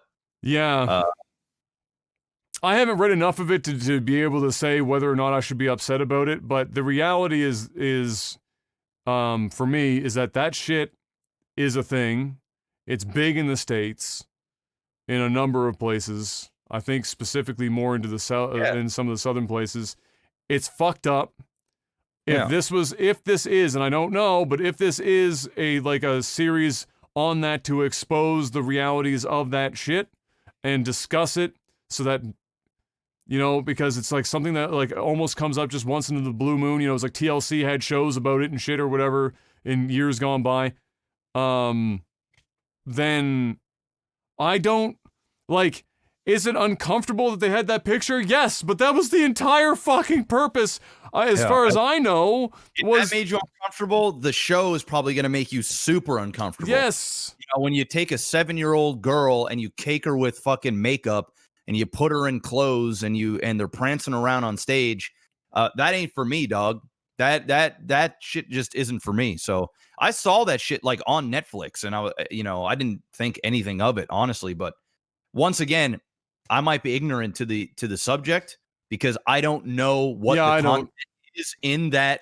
Well, here's the synopsis. Cuties is a 2020 French coming-of-age comedy drama film. The plot revolves around a traditional Senegalese Muslim girl who is caught between two contrasting sides, traditional values and internet culture, while also discussing the hypersexualization of pre-adolescent girls. So I think that was the idea here, was the discussion, because I think I was trying to read some about this topic going into this, and like it was the writer or the director, and I think it's a woman, and they were discussing how they had in real life had seen something like this, and they were looking out into the crowd, and they were like traditionally dressed, the moms and stuff were traditionally dressed, and then looking up on stage, and there's these little girls fucking like all sexed up and doing whatever. And that was like, so they wanted to do something about that. So either way, yeah, it's uncomfortable. It should probably make you uncomfortable. Whether or not they change the synopsis in the picture is not likely to change the fact that is going to still make you uncomfortable. I was never going to watch it, but listen, here's my thoughts on the entire subject. You put any type of young child in a situation like that, I just think it's disgusting, and shame on parents that fucking do that stuff anyway. It's not for me. It's not illegal by any means. And listen, there's a lot of fucking weirdos out on the internet and probably that watch Netflix as well. Yeah. So I can see why people would be moved about having children being portrayed like that. So in your face. So I get people's anger, but am I going to like boycott Netflix and fucking, not unsubscribe and go crazy because that is quite literally the topic, and I don't know if the thing was tastefully done or it was done in poor form. I can't comment on that because I don't watch it, and I'm not going to watch it. But from what I was seeing before, it's like, hey, listen, they changed it. People got angry, they changed it, and it is what it is. Yeah, I mean, there's lots of super uncomfortable fucking content that's been on Netflix. I mean, there's entire series that's literally surrounding talking to mass serial killers. Yeah. And in fine detail, looking at the psyche of and talking directly to these killers and breaking that all out I mean, there's some shit that's uncomfortable topics on Netflix, and so unless it's not like this is literally fucking child pornography for the sake of making child pornography.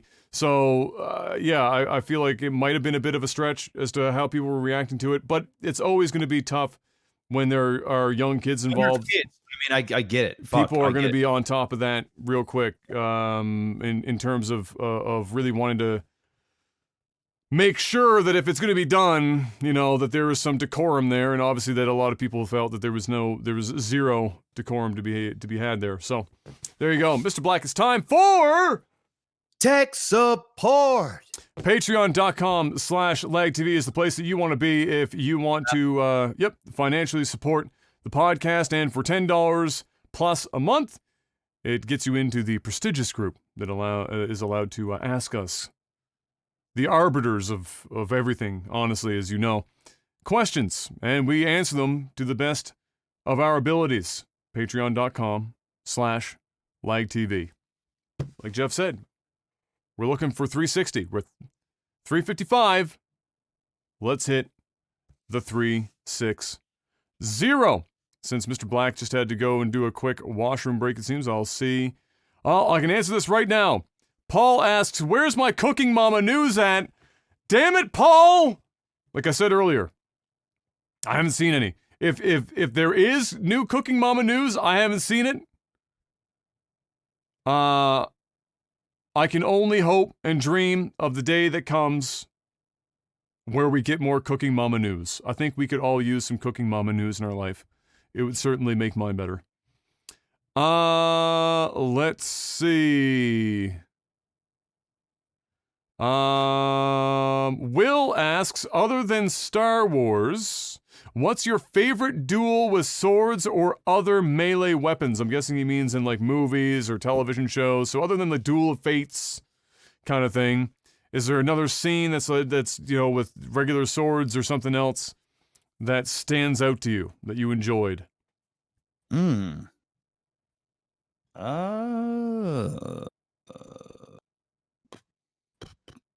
I mean, my shit would just be like, actual swords. So like things like Game of Thrones, those types of fights.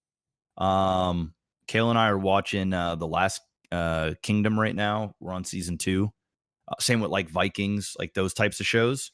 I like those types of hand-to-hand, not hand-to-hand, but melee-to-melee combat stuff. I can't really pick a specific scene that like stands out. But just in general, I like that type of stuff. I mean, I'm a big fan of Gladiator, so there's a couple of really great scenes in Gladiator. But yeah, it's pretty much it. I'll pick 2. I got 2 I can think of. The first one is Arya and Brienne, their duel in Game of Thrones, because it really showed. It was a great way to show Arya's progression. Even though lots of stuff that she was doing was like off camera that you didn't get to see, and so like we saw her killing people and whatnot, but we weren't. We didn't know just how proficient she had become necessarily, and Brienne being one of the top swordsmen in the entire show and 15 times her size. It was a fun and really well done, because when you have a size difference, that's substantial, it's kind of hard to make an interesting fight work like that on camera, and they did. And like the sword flip stuff that Arya was doing and all that stuff was all really cool, so I like that one a lot. And then The Last Samurai, I have to give a call. It's one of my favorite movies. The Last Samurai, the scene where he hasn't fully learned this is before he's even given the opportunity to learn how to use a samurai sword or katana, and he's out in the rain, and he sees the 2 young boys practicing and fighting out in the rain with each other, and he walks up, and one of the guys, the girl's son that he's staying with, hands him his wooden sword, and the other small child is on the other side, and he starts dueling with the small kid, but with his style of swordsmanship, obviously, with this katana. And then one of the adults come by, one of the generals of sorts come by, sees this happening, and sees him fighting a kid, takes the wooden sword from off of his belt and fights with Tom Cruise's character, and gets his shit kicked. Tom Cruise gets his shit kicked, and he just keeps getting up, and it's just the cinematics is fantastic. The rain coming down, the whap on the fucking nose at the end, and the blood with the rain makes it look even worse, and there's just blood everywhere, and he's getting his ass kicked. That's one of my favorite scenes in that movie, and another good one for sure. As far as weapons go, like fist fighting and stuff, I mean, obviously there's a lot more to draw from, but in terms of melee weapons, those 2 stand out for me. Oh, and fun fact about The Last Samurai is an actual samurai practitioner, old gentleman, was watching a bunch of movies. I can't remember who is it, Variety, whoever does this on YouTube. I can't remember now who does it. Maybe, yeah, I can't remember. Anyway, and rating them and explaining how realistic or how good any of them were with their katana, or like how realistic it was. And he said, Tom Cruise specifically for that movie, he said that he moves and acts and everything is authentic. And he said for somebody who only had a short time to learn, he was incredibly impressed and probably the best that he had seen, I think, of any actor using a katana. So that was probably the highest praise Tom Cruise will ever get in his entire life. Oh, let's see.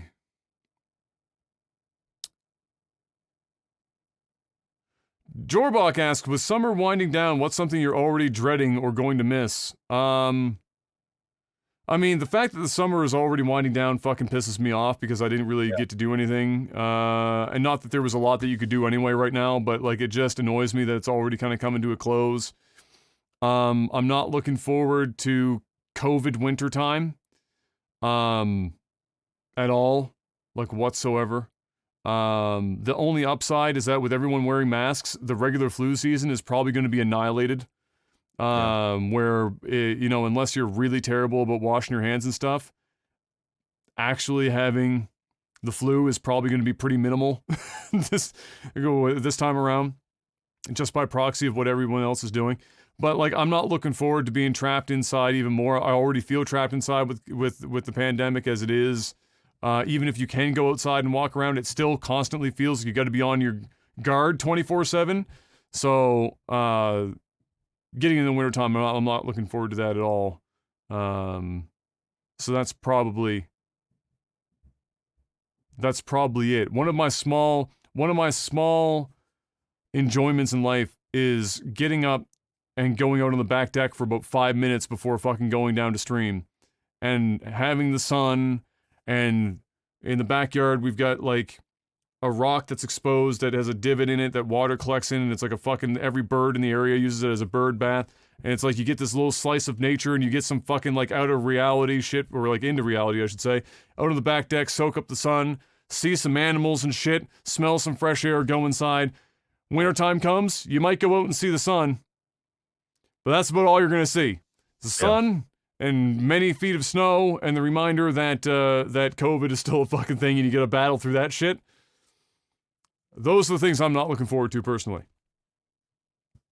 Yeah, I'm pretty much the same. Like, I just like, I'm the same way. I sit out on the back deck for 10, 15 minutes in the morning on a nice day and have a coffee, just hear the nature and just chill. That's pretty much, like, I'll miss that. Same with you. Like, I didn't really do much because of this whole COVID shit. Not like I would have particularly done a whole lot anyway, but that not a whole lot is kind of a whole lot to me because you don't get out much. Yeah. So, I'm just gonna miss the nice weather. I mean, theoretically, our weather is pretty good until like come mid-October. It's not too bad. I don't mind fall. I like fall a lot. I like wearing sweaters. I like I like fall. Like the +8 weather until mid-October. Fall is fine for me, and then October is often very rainy and like damp cold, and I'm not about the damp cold life. Yeah. So I don't mind it, but yeah, I'm gonna miss summer. It's gone already. And we had a pretty good summer too. Like our weather. Ironically, this was probably the best summer in recent memory, and it was the one summer that I probably spent the least amount of time outside. Yeah. So I mean, it is what it is. Yeah. It was a blessing and a curse. Got to stay at home and do lots of work and be productive, but at the same time, like that's all I did. So now. I don't even want to think about winter because when winter comes in, it's literally going to be like 5 months of doing fuck all except in the house working, which is fine. But when you already don't have a summer of doing that, it's just daunting. Yeah. It's just like, that is what it is. It's true.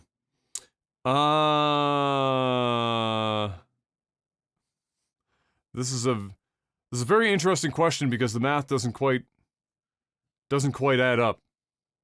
Okay. But $300,000 home with a $15,000 car, or a $200,000 home with a $200,000 car. Say that one more time, but slower. $300,000 home with a $15,000 car. Yeah. Or a $200,000 home with a $200,000 car. The math doesn't even equate, but you get the idea. Oh, well, we take the first one all day. Yeah, home is going to appreciate, the car is going to depreciate, and you're losing money like a son of a bitch. Yeah. That's an easy one. Yep. Unless you live in a place where $200,000 like gets you a lot of home, like a fuck ton of home, and then like, you just have extra money to blow. That's the only way I could see it, but I'd much rather more like, in what universe is your car worth as much as your house? Like, we're just talking one car. I could see if you Yeah. had a fleet of cars, like a family full of cars, then even then it's still like, what the fuck? But yeah. In a related question, Carpenter K asks, my wife and I are getting ready to buy our first house. Congratulations. In your opinion, would it be better to buy something as soon as we can afford it to get ourselves into the market, or should we wait and save for another year so that to get a more desirable property? Wait and save. Don't buy a house just to get in. Yeah. You buy a house that is going to work for you and your family. You also got to ask yourself like how long you plan to be in the house. So like if you're planning to be there long term, then wait. I mean, you should be waiting regardless. Don't rush into buying a house. You're going to make a mistake. The current market, if you're talking about the US or Canada, the current market right now is a fucking crapshoot. You should, when it comes to buying houses, you shouldn't be playing the market anyway. If you're buying a house that you're going to stay into for a decade. No, right? I just mean in terms of like right now, in a lot of places, it's a seller's market instead of a buyer's market. And so if you just, in terms of like, unless it's a house that you can really get, you don't want to stretch yourself because the market's shit, is what I mean. So if you can afford to wait a year, you wait. Yeah, but I mean, listen, if you find a house tomorrow that, you can afford and it's a house you love, then then go ahead and buy it. Absolutely. But don't go and rush to buy a house that you necessarily don't like or love because you just want to get in on the market before the market goes up or whatever else you're trying to predict, right? The market has a better chance of going down than up right now. Yeah, but I mean, at the same time, interest rates are super low. So I don't think that, I actually believe that the market is going to continue to soar personally, because interest rates are so incredibly low. Like they're extreme. Like it's basically free money. Like I'd be more pressed to buy a house now to lock in, especially in the States, to lock in a 30-year fixed at an extremely low rate, and pay a little bit more in house than I would be to have a higher interest rate and pay a little bit less of a house over a 30-year fix. But the thing is, once again, don't rush into buying a house, period. You shouldn't rush into buying a house because interest rates. You shouldn't rush into buying a house because you're scared of what the market would do. You buy a house when you're ready. You buy a house when you find the right house and you're ready. I mean, it's going to be the biggest purchase of your life. Yeah. So make sure you love it and it works for you. And the time, like Jeff said, the time frame you're looking to stay in the house, is this a forever house? Is this a house until we have kids house? Is this a flip house? Is this like we don't know what our jobs are going to be in a couple of years, so we just need something now and like and then go from there. But yeah, if you find something and it's in your budget and it works for you, then yes. But definitely, yeah, I agree with Jeff. Yeah, don't just jump in for the sake of jumping in. Yeah, and you're likely, like, so many people play the what if game, and a lot of the times, you're gonna wait another year, 2 years, and prices are gonna be more or whatever. Like, just wait until you find the right home. Once you do that, you're good. But don't rush. Start looking, save up, and start looking. And my advice is also is if you start saving up and it happen, another year happens and you still don't have a house and you have an extra and you have more money for more of a down payment, don't even do that. Stay within your budget and then use that for your home repairs or different things that you can do, because it's super easy to just keep stacking on more and more house. And I'm telling you, when you buy your first house, it's the beginning of a money pit. And it can be a good or a bad thing, because you're going to buy a house, you need to fill it.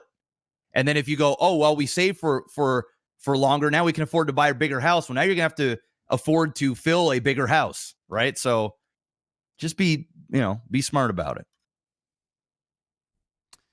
Volkus asks, what's something minor that you got unreasonably mad about for no apparent reason? Which I actually had to stare at FNAR as an acronym and try and think about what that meant for the entire time you were answering that question.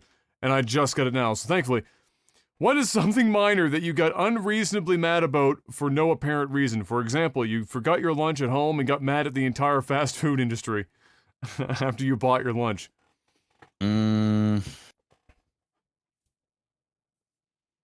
Something happened yesterday that I got unreasonably mad about. I got this example.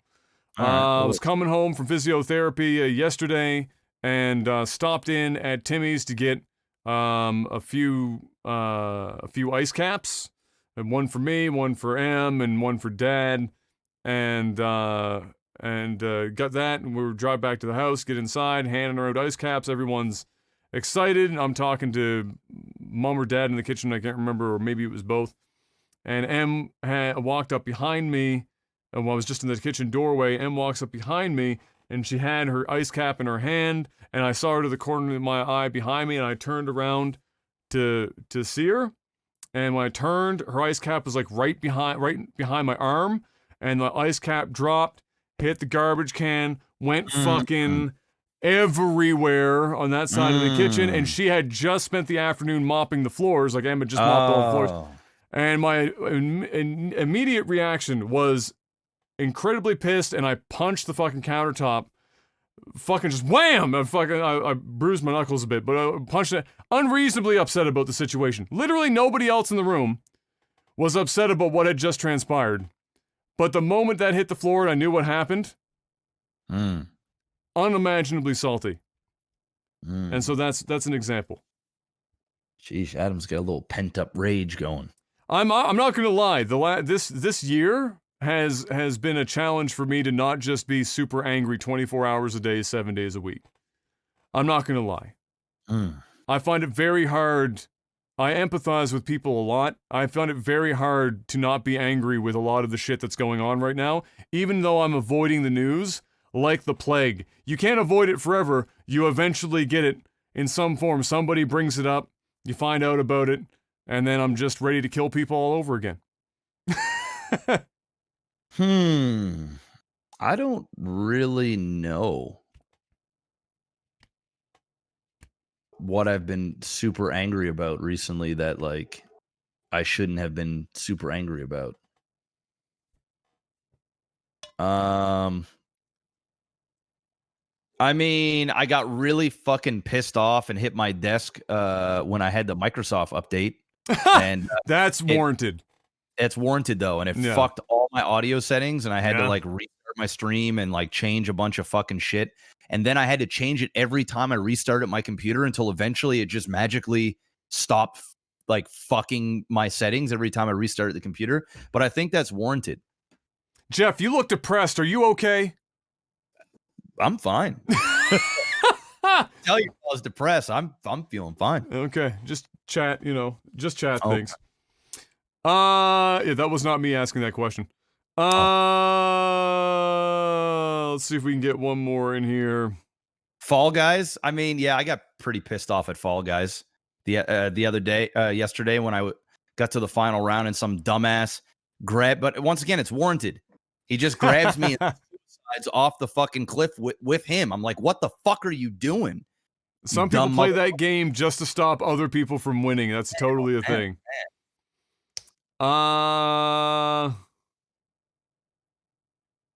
Let's see.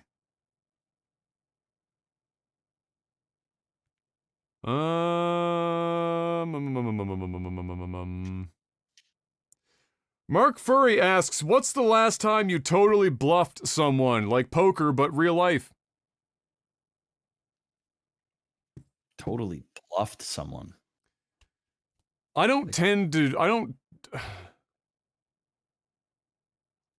really bluff people. I don't have time That's too passive aggressive for me. I don't have time for bluffing people. I'll just tell them how I feel or what I think, and that's it. Like I don't remember the last time I hard bluffed someone. I mean, like an innocent.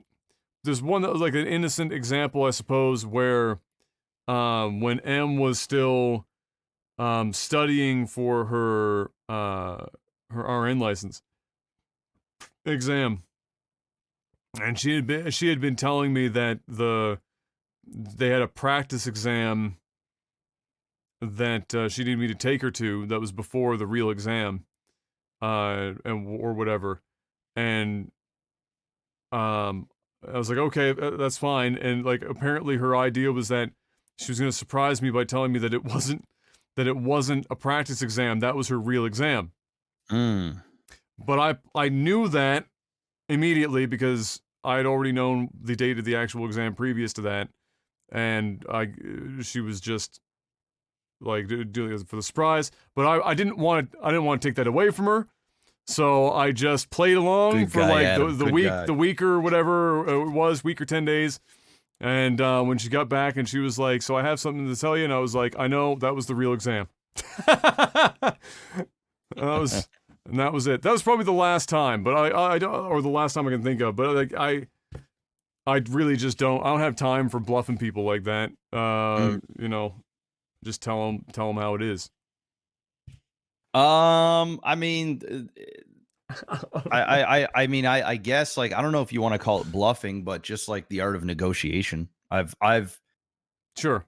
like the last mortgage that I just got, the last property that I just bought back in March. Yeah. Essentially, I do this thing where I've been with this bank for Scotia for like all of my properties. Yeah. So I got all my mortgages with Scotia, and whenever renewal comes up, or I get a new mortgage on a new house, like a new loan, I don't pay fees because I basically tell them I'm not paying this, like I'm not paying for an appraisal. So when, like, for example, and I suggest everybody do this. Will it work for everybody? I don't know. Like, I have a lot of business there, so I'm sure I leverage that, but I'm sure, it's very competitive. Banks make a fuck ton of money every time you sign a mortgage, shit tons. So essentially, I don't pay fees. So I tell them, and they try and charge me with them every single time, because if I don't mention it, they're not going to give you what you don't ask for. So I basically say, like, listen, I'm not paying fees, and I say it in a nice way, like, hey, I come to you guys, new guys only. Even though other banks are offering the same rate, or in some cases a little bit better. I'm keeping your business. I'm not paying fees though. So that's basically what I say. I'm not paying for you to do an appraisal. I'm not paying any administrative fees, which saves me like anywhere between $500 and $1,000. And I basically say no. Like if you're going to charge me for that, I'm going to go and take my business elsewhere where they're not going to charge me that. And so they just don't charge me. So and that when you're saving $500, $1,000, and you've done that 10 times, it's a lot of money. Also, yard sales. Someone mentioned in chat, just bluffing people on how much something is worth. Hey, I'll give you, I can do 7. If not, like, sorry, man, I can't, even though I'm willing to pay the 10, just it's the art of negotiation. Buying my car is the exact same way. It was like a 5-hour negotiation. The biggest one was when my car got recalled back and they wanted it back, but I owned it. So I wasn't going to give it to them for nothing. So we ended up working out a deal, and there was a lot of negotiation in that, and bluffing. Even though I wasn't really bluffing, I wasn't going to give them the fucking car back if they didn't give me nothing. So that's just. Other than that, dude, I don't go around and fucking puff my chest out and A serial liar. Yeah, like I'm not like that. You know what I mean? So like a stone cold bluff. I'm not sure what exactly that would be, you know, or for example, when my son was born, you know, bluffing like I've got it all together and I'm not scared or nervous, even though, you know, I'm scared shitless and super nervous. You know, I guess that's a bluff and it's in a way, but it is what it is. Yeah, I think people have been mentioning it in chat. Like, it's any negotiation, but yeah, I've done that. I've done that with my ISP now multiple times. Like any time that there's a, yet you look for a, you know, a little chip in the armor, and you fucking go in 100% on that weakness, even if you're not 100% serious about it yourself.